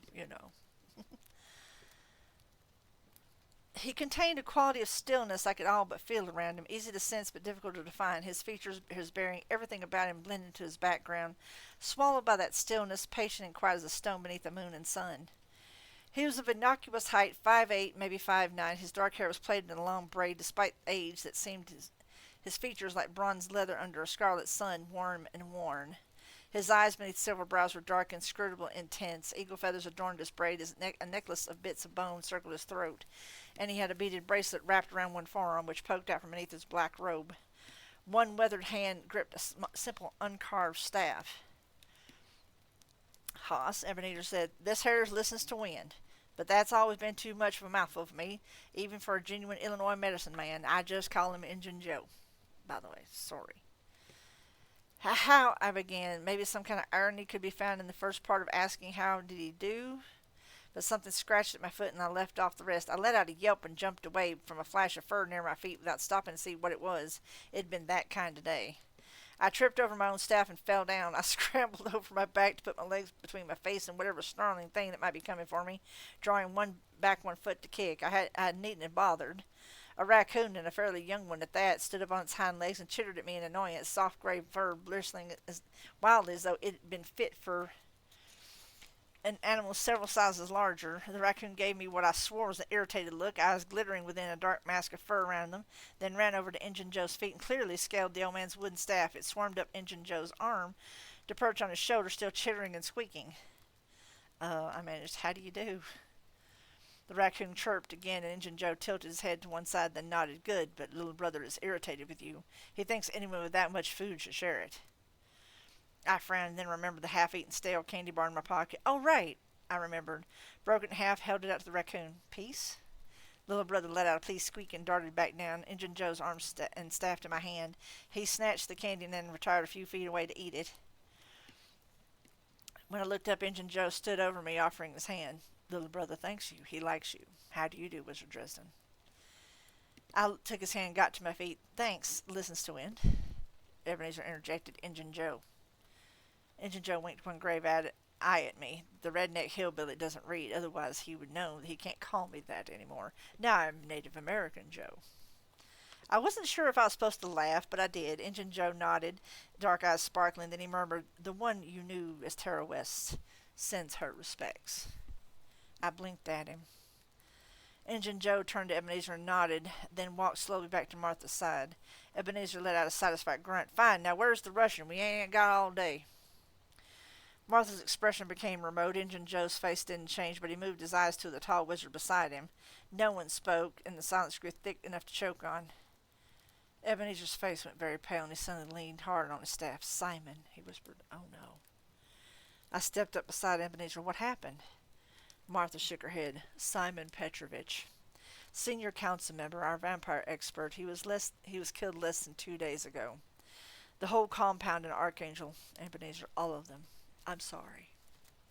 Ebenezer shook his head slowly. His voice was a pale shadow of its usual self. "I've been to his tower. It was a fortress. How did they do it?" The wardens said that they couldn't be sure, but it looked like someone let the killers in past the defenses. They didn't get away unscathed. There were the remains of half a dozen nobles of the Red Court, many of their warriors. But they killed Simon and the rest. Let them in? As measured treachery? But even if it was true, it would have to be someone who knew his defenses inside and out.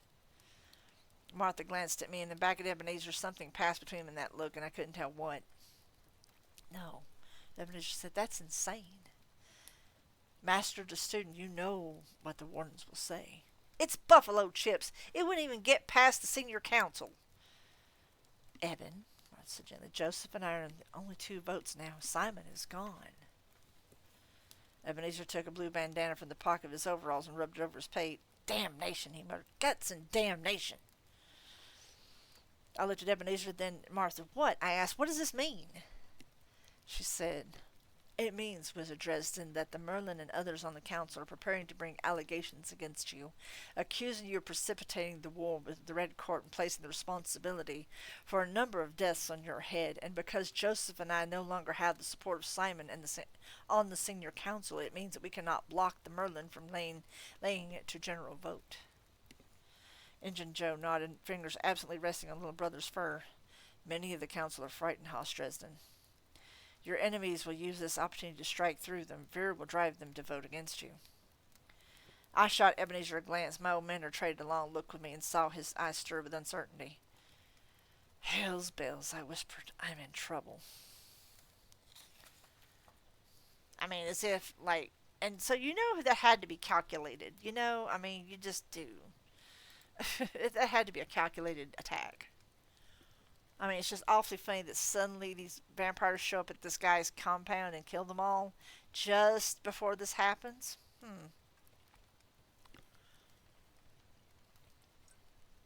Makes you go, Chapter 5. A heavy silence followed, until Ebenezer flexed the fingers of one hand and his knuckles popped. "Who's up for Simon's place?" Martha shook her head. "I suspect the Merlin will want one of the Germans." Ebenezer growled, "I've got 50 years seniority on every mother's son of them." "It won't matter," Martha said. There are too many Americans on the senior council already for the Merlin's tastes." Injun Joe scratched little brother's chest and said, "Typical. Only real American on the senior council is me, not like the rest of you Johnny-come-latelys." Ebenezer gave Injun Joe a tired smile. Martha said, "The Merlin won't be happy if you decide to press a claim now." Ebenezer snorted. And I can't tell you how that breaks my heart." Martha frowned, pressing her lips together. "We'd best get inside, Ebenezer. I'll tell them to wait for you." "Fine," my own teacher said, his words clipped. "Go on in." Without a further word, Martha and Injun Joe departed, black robes whispering. Ebenezer slipped into his robe and put on his scarlet stole. He then took up his staff again and strode determinedly toward the convention center. I kept pace silently and worried. Ebenezer surprised me by speaking. "How's your Latin coming, Hoss? You need me to translate?" I coughed. "No, I think I can manage." "All right, when we get inside, hang on to your temper. You've got a reputation as a hothead for some reason." I scowled at him. "I do not." "And for being stubborn and contrary." "I am not." Ebenezer's warm smile appeared for a moment, but by then we had reached the building where the council was to meet. I stopped walking, and Ebenezer paused, looking back at me. I don't want to go in with you, I said. If this goes bad, maybe it's better if you have some distance from me. Ebenezer frowned at me, and for a second I thought he was going to argue. Then he shook his head and went into the building. I gave him a couple of minutes and then walked up the steps and went in. The building had the look of an old-time theater, high arched ceilings, floors of polished stone laid with strips of carpet, and several sets of double doors leading to the theater itself. The air conditioning had probably been running full blast earlier, but now there's no sound of fan or vent, and the building inside felt warmer than it probably should have. None of the lights were on. You couldn't really expect even basic things like lights and air conditioning to keep running in a building full of wizards.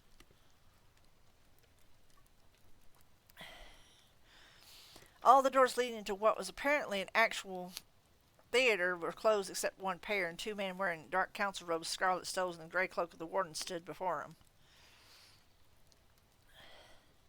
I didn't recognize one of the men, but the other was Morgan.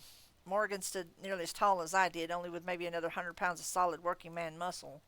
He had a short ponytail, his face was narrow and sour, and he had the voice to match it. "Finally," he muttered upon seeing me. "I've been waiting for this, Dresden. Finally you're going to face justice." "Ah, I see someone has had a nice big bowl of Fanaticos this morning," I said. "I know you don't like it, Morgan, but I was cleared of those charges, thanks to you, actually." His sour face screwed up even more. "I only reported your actions to the council. I did not think they would be so," he spat the word like a curse, "lenient." I stopped in front of the two wardens and held out my staff. Morgan's partner lifted a crystal pendant from around his neck and ran the crystal over the staff, then over my head, temples, and down the front of my body. The crystal pulsed with a gentle glow of light as it passed over each chakra point. The second warden nodded to Morgan, and I started to step past him into the theater. He put out one broad hand to stop me. "No," he said, "not yet. Get the dogs."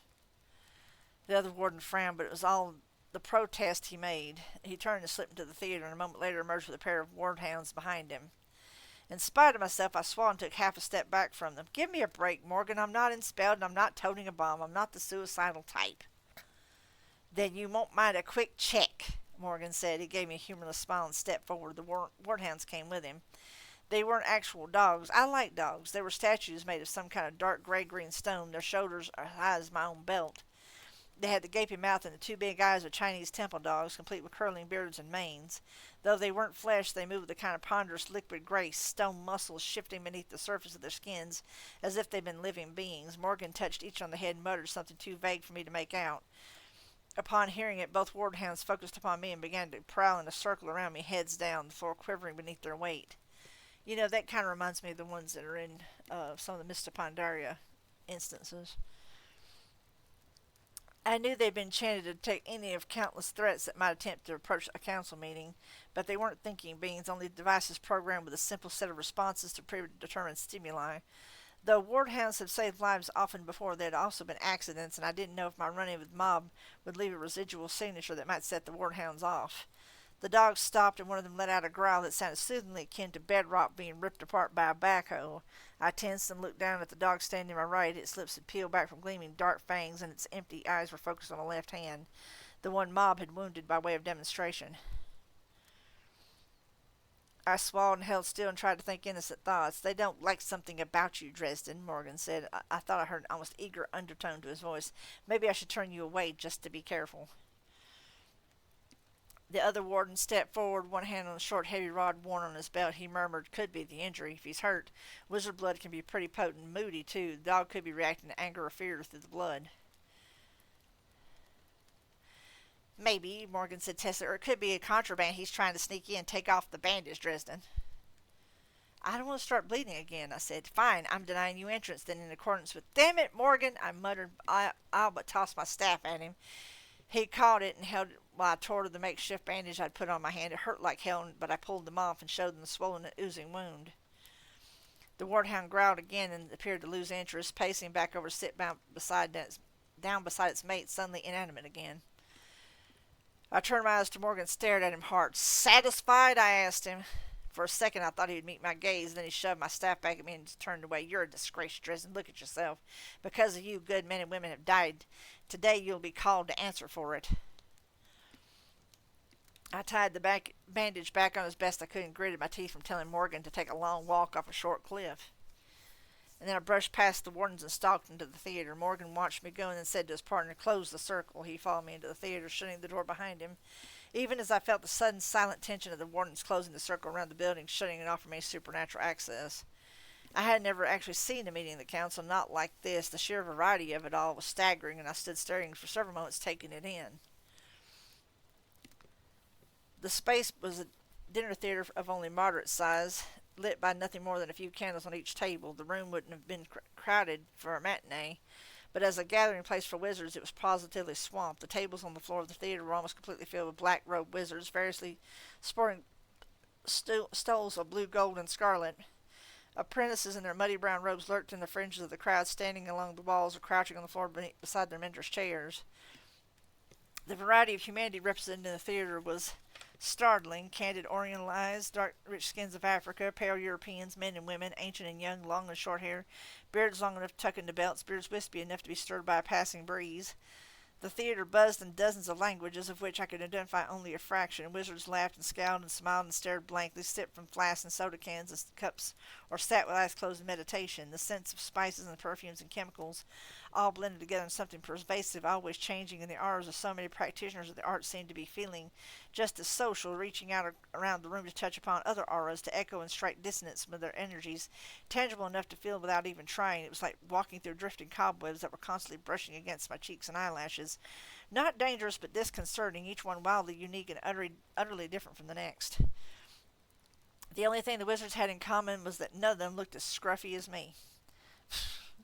A roped-off section at the far right of the hall held the envoys of various organizations of allies and supernatural interests, most of whom I only had a vague idea about. Wardens stood here and there where they could overlook the crowd, gray cloaks conspicuous amid the black and scattered brown ones, but somehow I doubted they were as obtrusive as my own faded blue and white flannel. I garnered offended looks from nearly everyone I walked past, mostly white-haired old wizard folk. One or two apprentices nearer my own age covered their mouths as I went past, hiding grins. I looked around for an open chair but didn't spot one till I saw Ebenezer wave at me from a table in the front row of the theater nearest the stage. He nodded at the seat next to him. It was the only place available, and I joined him. On the theater stage stood 7 podiums, and 6 of them stood members of the senior council in dark robes with purple stoles. Injun Joe listens to wind, and Martha Liberty stood at 2. At the center of the podium stood the Merlin of the White Council, a tall man, broad of shoulder and blue of eye, with hair falling past his shoulders in shining pale waves and a flowing silver beard. The Merlin spoke in a rolling basso voice, Latin phrases gliding as smoothly from his mouth as from any Roman senator's. Et que cum ita sensio iam no dimite ris contentanis et de magna re grave deliberare, it est illud bellum contra comitatum rubrum. My Latin's kind of rusty, sorry.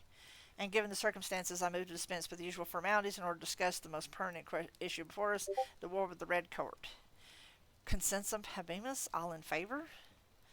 There was a general murmur of consent from the wizards in the room. I didn't feel any need to add to it. I tried to slip unnoticed into the seat beside Ebenezer, but the Merlin's bright blue eyes spotted me and grew shades colder. The Merlin spoke. Oh, hang on. I gotta stop for the. I had to make the pause for the cause. I do apologize, guys. For those of you that are currently listening on YouTube, I do apologize. We do have an ad break for about 2.5 minutes. Here on Twitch, I mean, there's no ad breaks on YouTube, which I think is kind of cool, to be truthful. So I'm just kind of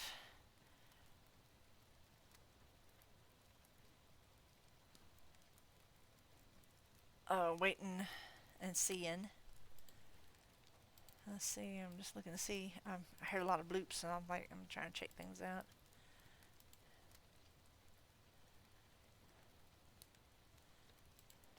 Okay, the bleeps, the creeps, and the sweeps, as they say. I'm gonna take another quick drink, and as for some folks who might not be on the YouTubes as yet, there's my link. I'm trying to cross promote it since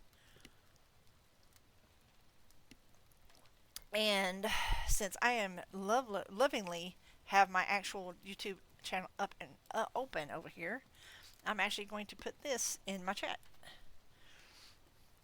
So that way, for those of you that are on YouTube, can subscribe to me on Twitch and vice versa. Please like, share, and subscribe. Tell your enemies, tell your friends, tell your enemies, tell your frenemies. We do the book reading thing every Wednesday. Hope y'all are enjoying it. It is something that we kind of do to kind of mull out the week. I am legit out of practice. Here I am I'm an hour and 44 in, and I'm already my voice is starting to weaken. You can tell I'm out of practice. I haven't read anything in close to a month. So, the last thing I read was A Christmas Carol in December, and that was the week before Christmas. So, yeah, it's been about a month since I've done any reading, so I'm a little rusty. My voice is kind of hoarse, and I do apologize for that. Um, but I did decide to get a jump on things today, so. And let me check and see if there's any kind of messages. Eh. I'm sorry, I can't access your messages at the moment. Oh, If you don't have shush. necessary permissions, please grant me notification access if you'd like me to check for messages. Gemini, you shut your mouth. How about that? Friggin' AI crap. I swear, Skynet's going to take us all away, I swear. Um, and welcome back from the ad break, folks. Hope you had a good chance to get a little break. For those of you on YouTube, I do apologize for the delay, but I don't like to, like I said, I don't like to read or play any while an ad break is on. Let's see here. Let me see where I got to. The Merlin spoke, and though I knew he spoke perfectly intelligible English, he addressed me in Latin, quick and liquid, but his own perfect command of the speech worked against him. He was easy to understand. Ah, Magnus Dresdenus, prudentere des nobis dum de bello quid inseparis decimus ex omni parte ratio tu pro hoc comitatu nobilis posset. Like I said, my Latin's rusty. Wizard Dresden, how thoughtful of you to join us in this discussion of the war you started. It's good to know that you have such respect for this council. He delivered the last while giving my battered old bathrobe a pointed look, making sure anyone in the room who hadn't noticed would now. Jerk. He let silence fall afterward, and it was left to me to answer him, also in Latin. Big fat jerk. Still, it was my first council meeting as a full wizard, and he was the Merlin after all, and I did look pretty bad. Plus, Ebenezer shot me a warning glance. I swallowed a hot answer and took a stab at diplomacy. I said, ego surmiser Magnus Merlininus, dolor de longe metenet, opus e mihi altera of Vesplicia. Sorry, Merlin, it's been a very long day. I meant to have my other robe.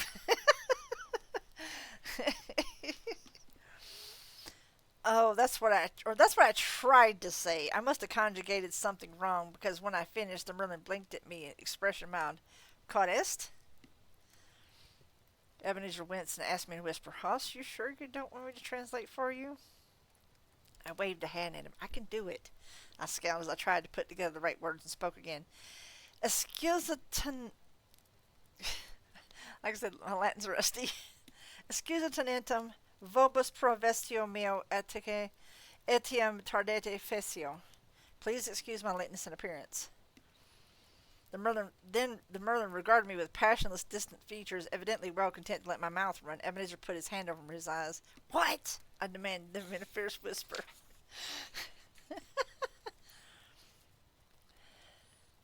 Ebenezer squinted up at me. Well, first you said, I'm a sorry excuse, Merlin. A sad long day held me. I need me a different laundress.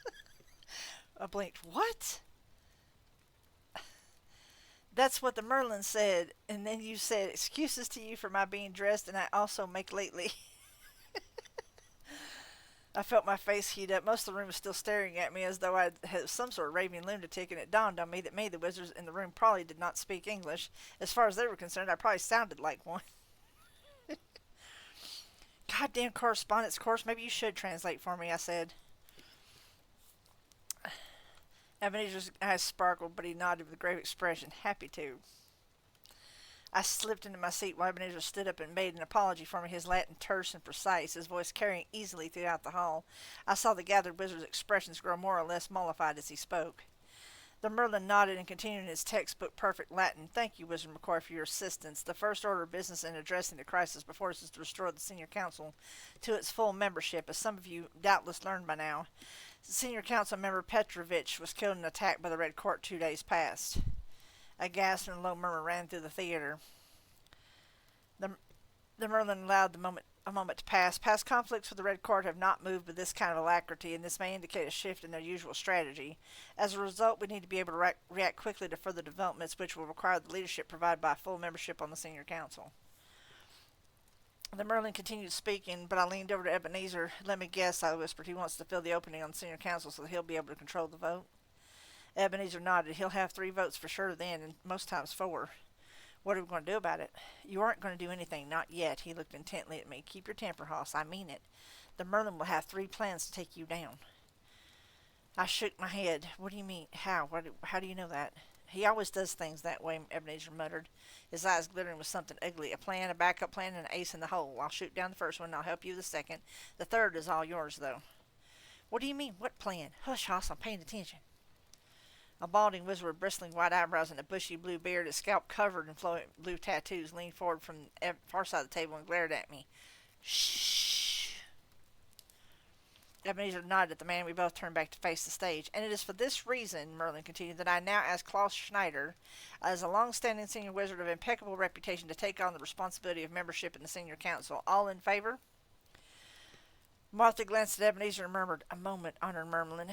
I believe protocol requires that we open the floor to debate. The Merlin sighed. Under normal circumstances, Warden Liberty, of course, but we have little time for the niceties of our usual procedures. Time is of the essence, so all in... Injun Joe interrupted. Wizard Schneider is a fine enchanter, and he has a reputation for skill and honesty. But he is young for such a responsibility, and there are wizards present who are his senior in experience and the art. They deserve the consideration of the council. The Merlin shot Injun Joe with a frown. Thank you for your perspective, wizards listen to wind. But though your commentary is welcome, it was not asked for. There was no one present senior to Wizard Schneider who has not already declined a seat upon the Senior Council, and rather than run through meaningless nominations and repeated declinations I had intended, Ebenezer cut in sotto voce, but loud enough for the Merlin to hear him in English. You intended to shove your favorite down everyone's throats while they were too worried to notice. The Merlin fell abruptly silent. The Merlin fell abruptly quiet, his eyes falling on Ebenezer in a sudden pointed silence. He spoke in a low voice, his English carrying a rich British accent. Go back to your mountain, Ebenezer, back to your sheep. You are not welcome here and never have been. Ebenezer looked up at the Merlin with a toothy smile, Scots creeping back into his vows. Aye, Alfred, laddie, I know. He switched back to Latin and raised his voice again. Every member of the council has a right to speak his mind on these matters. You all know how important the appointment of one senior council member is. How many of you believe this matter too serious to leave to a consensus? Speak now. Oh.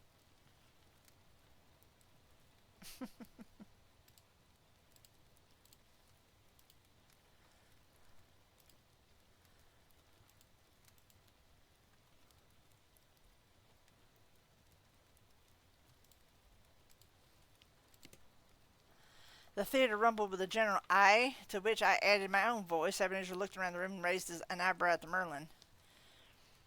I could see frustration not quite hidden on the old man's face. I could almost taste his desire to slam his fist down on the podium, but he controlled himself and nodded. Very well, then. In accordance with procedure, we will offer the position to the senior-most wizards present. He looked to one side where a slim-faced, prim-looking wizard sat with a quill and a ball of ink and pages of parchment. Wizard Peabody, will you consult the registry? Peabody reached under his table and came out with a bulging satchel. He muttered something to himself and rubbed some ink onto his nose with one finger. Then he opened the satchel, which held what looked like a couple of reams of parchment. His eyes glazed over slightly and reached into the paper seemingly at random. He drew out a single page, put it on the desk before him, and nodded in satisfaction. Then read in a reedy voice, Wizard Mountjoy. Research trip in the Yucatan, Arthur Liberty said. Peabody nodded. Wizard Gomez? Still sleeping off that potion, provided a gray-cloaked warden standing by the wall. Peabody nodded. Wizard Luzati? Sabbatical, the blue-bearded and tattooed wizard behind me. Ebenezer frowned and one of his cheeks twitched in a nervous tick. It went on like that for close to a quarter of an hour. Some of the more interesting reasons for the absence included he got real married, living under the polar ice cap, and pyramid sitting, whatever that was. Peabody finally read with a glance up at the Merlin. Wizard McCoy. Ebenezer grunted and stood. Peabody read another half dozen names before stating, Wizard Schneider. A small, round-cheeked man with a fringe of gauzy white down over his scalp and a round belly stretching his robes up stood up and gave Ebenezer a brief nod. Then he looked up at the Merlin and said in Latin with a heavy Germanic accent, While I am grateful for the offer, honored Merlin, I must respectfully decline your nomination in favor of Wizard McCoy. He will serve the council more ably than I. Sorry if that's terrible. The Merlin looked as though someone had grated slices of lemon against his gums. I'm sorry, some of the writing just gets me sometimes. Very well, he said. Do any other senior wizards here wish to present themselves for consideration over Wizard McCoy? I was betting no one would, especially given the looks on the faces of the wizards nearby. Ebenezer himself never moved his eyes from the Merlin. He just stood there with his feet spread wide apart and planted, his eyes steady and confident. Silence fell over the hall. The Merlin looked around the hall, his lips pressed tightly together. Finally, he gave his head a very slight shake. All in favor? The room mumbled with a second, more affirmative, Aye. Very well. The Merlin said, his upper lip twisting and giving the words an acid edge. Wizard McCoy, take your place upon the senior council. There was a murmur of what sounded like a bit like relief for those in the hall. Ebenezer glanced back and winked at me. One down, two to go. He murmured, stay sharp. Then he hitched up his robes and stumped onto the stage to the empty podium between Martha Liberty and Injun Joe. Less talking, more doing, he said, loudly enough to be heard by the whole hall. There's a war on. Precisely what I was thinking, the Merlin said, and nodded to one side. Let us address the war. Warden Morgan, would you please stand forward and give the council the warden's tactical assessment of the Red Court? An oppressive silence settled over the room, so that I heard every sound of Morgan's boots as he stepped upon the stage. The Merlin moved aside, and Morgan placed a glittering gem or crystal of some kind upon the podium. Behind that he set a candle, which he lit with a muttered incantation. He framed the candle with his hands and murmured again. Light streaked from the candle into the crystal in a glowing stream and sprang up out of the crystal again in a large cone stretching up above the stage several yards across the top. Within the cone light appeared a spinning globe of the earth, its continents vaguely misshapen like something drawn from a couple of centuries past. A murmur ran through the room, and Bluebeard at my table muttered in Latin, Impressive. Bah, I said in English. He stole that from Return of the Jedi. Yeah, I mean, for those of you who've seen Return of the Jedi, I'm sure you get it. Bluebeard blinked at me, uncomprehending, and I briefly debated trying to translate Star Wars into Latin and decided against it. See, I can have common sense, too. Morgan's low voice rumbled out in Latin phrases, rough but understandable, which meant he spoke it better than me. Jerk. The flashing red spots on the map are the locations of known attacks of the Red Court and their allies. Most of them resulted in casualties of one form or another. As he spoke, widely scattered motes of red color began to form on the globe like the glowing lights on a Christmas tree. As you can see, most of the activity has taken place in Western Europe. A mutter went through the room. The old world was the domain of the old school of wizardry, the maintain secrecy and don't attract attention way of thinking. I guess they have a point, given the Inquisition and all. I don't belong to the old school. I have it added in the Yellow Pages under wizards. Big shocker. I'm the only one there. I have to pay bills somehow, don't I? Morgan droned on dispassionately. We have known for a long time that the main power center of the Red Court is somewhere in South America. Our sources are there under pressure, and it has become difficult to get information out of the area. We have had advance warning of several attacks, and the wardens have managed to intercede with minimal losses of life, with the exception of the attack at Archangel. The globe paused in its spinning, and my eyes fastened on the glowing point of light on the northwest coast of Russia. Though it is presumed that Wizard Petrovich's death curse took a heavy toll on his attackers, no one in his household survived the attack. We don't know how they got past his defenses. It would appear that the Red Court may have had access to information or aspects of the art they have not had before now. They have not before had. The Merlin stepped back to the podium. Morgan collected his crystal. The globe vanished. Thank you, Warden, the Merlin said. As we expected from the Council records, our various retreats and paths through the Never Never are threatened. Frankly speaking, ladies and gentlemen, the Red Court holds us at a disadvantage within the mortal world. Modern technology so often disagrees with us that it makes travel difficult under the best of circumstances and unreliable in a time of conflict. We vitally need to secure a safe pass to the Never Never or else risk being engaged and overwhelmed in detail by an opponent who can move more rapidly than we are. To that end, we've dispatched missives to both queens of the Shi, ancient Mai. Both queens of the Shi, ancient Mai. Sorry, my inflection was wrong. My eyes flickered to the podium to the Merlin's left, where stood another of the senior council members, apparently the ancient Mai. She was a tiny woman of Oriental extraction, her skin fine and pale, her granite-colored hair worn in long braid curled up at the back of her head and held with a pair of jade combs. She had delicate features only lightly touched by the passage of years, though her dark eyes were rheumy. She unfolded a letter written upon parchment and addressed the council in a creaky but firm voice. I'm going to try to do my best Orinishi here. From Summer, we received this answer. Queen Titania does not now, or nor will she ever choose sides in the disputes of mortal and anthrophage. She bids both council and court alike to keep their war well away from the realms of Summer. She will remain neutral. Ebenezer frowned and leaned forward to ask, and from Winter? I twitched. The ancient tilted her head and regarded Ebenezer in perfect silence for a moment, somehow implying her annoyance at his interruption. Our courier did not return. Upon consulting his records of former conflicts, we may confidently assume that Queen Mab will involve herself, if at all, in a time and manner of her own choosing. I twitched more. There was a pitcher of water on the table, along with some glasses. I poured a drink. The pitcher only rattled against the cup a little. I glanced back at Bluebeard and saw him regard me with a pensive gaze. Ebenezer scowled. Now, what is that supposed to mean? And the Merlin stepped in smoothly. It means that we must continue whatever diplomacy we made with Winter. At all costs, we must secure the cooperation of at least one of the She Queens, or at least prevent the Red Court from accomplishing an alliance of its own till this conflict can be resolved. Martha Liberty lifted both eyebrows. Resolved, she said, her tone pointed. I would have chosen a word like finished myself. The Merlin shook his head. Wizard Liberty, there is no need for this dispute to devolve in an even more destructive conflict, if there exists even a small chance that an armistice can be attained. The black woman's voice lashed out at the Merlin, hard and harsh and cold. Ask Simon Petrovich how interested the vampires are in reaching a peaceful settlement. Contain your emotions, wizard, the Merlin replied. His voice calmed. The loss of Petrovich strikes at each of us deeply, but we cannot allow that loss to blind us to our potential solutions.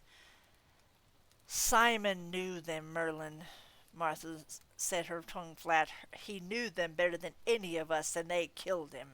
Do you really think that they would be inclined to seek a reasonable peace with us when they have already destroyed the wizard best able to protect himself against them? Why should they seek a peace, Merlin? They're winning. The Merlin waved a hand. Your anger clouds your judgment. They will seek a peace because even in victory they would pay too high a cost. Don't be a fool, Martha said. They will never sue for peace. In point of fact, said the Merlin, they already have. He gestured at the second podium to his left. Wizard Lefortier. Lefortier was an emaciated man of medium height and build. His cheekbones stood out grotesquely from his sunken face, and his bulging eyes looked like they were a couple sizes too large. He had no hair at all, not even eyebrows, and on the whole it gave him a skeletal look. When he spoke, his voice came out in resonant basso, deep and warm and smooth. Thank you, Merlin. He held up an envelope in one thin-fingered hand. Here I have a missive from Duke Ortega, the war leader of the Red Court, received this morning, and he details the Red Court's motivations in this matter in terms they desire for peace. He also offers, by token of goodwill, a temporary cessation of hostilities in order to give the council time to consider effective this morning. Bullshit! The word burst out of my mouth before my brain realized I'd said it. A round of snickers, mostly from the brown-robed apprentices, echoed through the theater, and I heard fabric rustle as every wizard in its place turned to look at me. I felt my face heat again and cleared my throat. Well, it is, I said to the room. Ebenezer translated for me. I was attacked by a Red Court hit squad just a few hours ago. Lafortier smiled at me. It stretched his lips out to show his teeth like the dried face of a 1,000-year-old mummy. Even if you're not lying, Wizard Dresden, I would hardly expect perfect control of all Red Court forces given your role in precipitating this war. Precipitating it? I exclaimed. Do you have any idea what they did? Lafortier shrugged. They defended an assault upon their sovereignty, Wizard. You, acting in the role of representative of this council, attacked a noble of their court, damaged her property, and killed members of said noble's household, and her as well. In addition, the records of local newspapers and authorities revealed that during the altercation, several young men and women were also killed, burned up in a fire, I think. Does that sound familiar to you, Wizard Dresden? I clenched my jaw, the sudden rush of rage spilling through me in such a torrent that I could scarcely see, much less trust myself to speak. I had been brought before the council for the first time, when I had been put on trial for violating the first law of magic, thou shalt not kill. I'd burned my own mentor, Justin, to death. When I'd clashed with Bianca lately at the Red Court the previous year, I'd called up a firestorm when it looked as if my companions and I were going to buy it anyway. A lot of vampires burned. The bodies of some people had been found afterward, too. There were no way to tell which of them had been victims of the vampires and already dead when the fire got to them, and which, if any, had been alive when, before I came along. I still have nightmares about it. I'm a lot of things, but I am not a willing murderer. To my shock, I felt myself gathering in power, getting ready to unleash it at Lafortier with his skeletal smirk. Ebenezer caught my eye, his own a little wide, and shook his head quickly. I clenched my hands into tight fists instead of blasting anybody with magic and forced myself to sit down again before I spoke. Self-discipline, that's me. I have already detailed my recollection of the events in my report to the council. I stand by them. Anyone who tells you differently than what you read there, is lying. Lafortier rolled his eyes. How comfortable it must be to live in such a clear-cut world, Wizard Dresden. But we are not counting the cost of your actions in coins and hours wasted. We are counting it in blood. Wizards are dying because of what you did while acting in this council's name. Lafortier swept his gaze to the rest of the theater, his expression stern and controlled.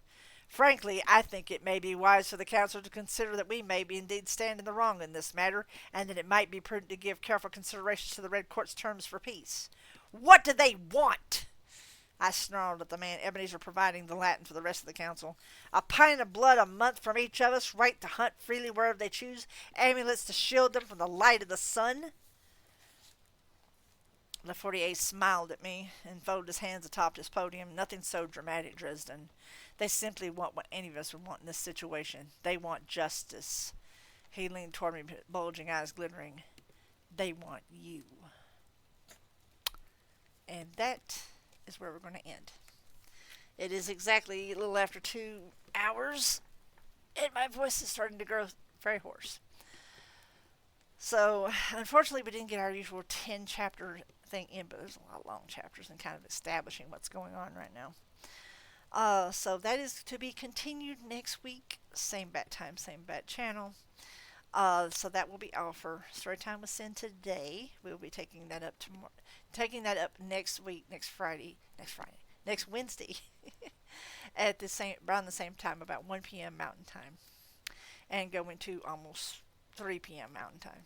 So check your local listings and everything like that.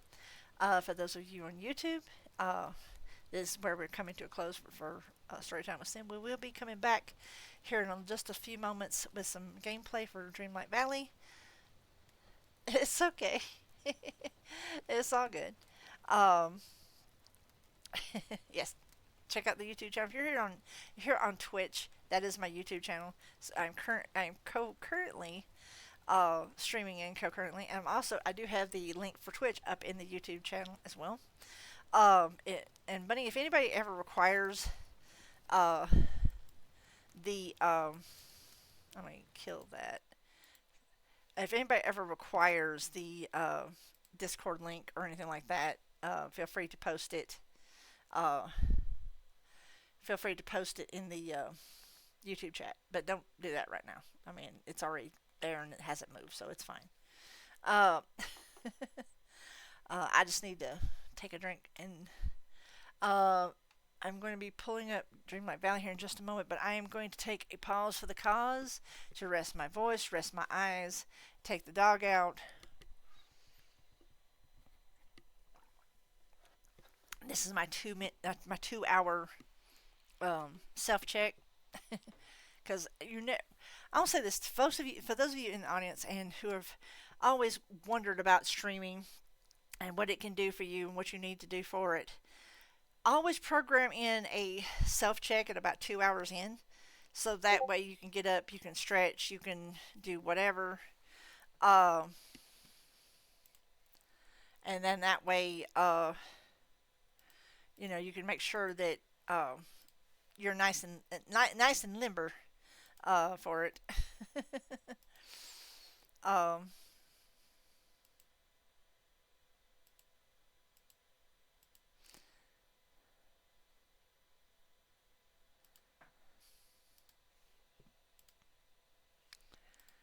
But anyhow, I will be right back. I'm going to BRB and be back in about 2 and 2.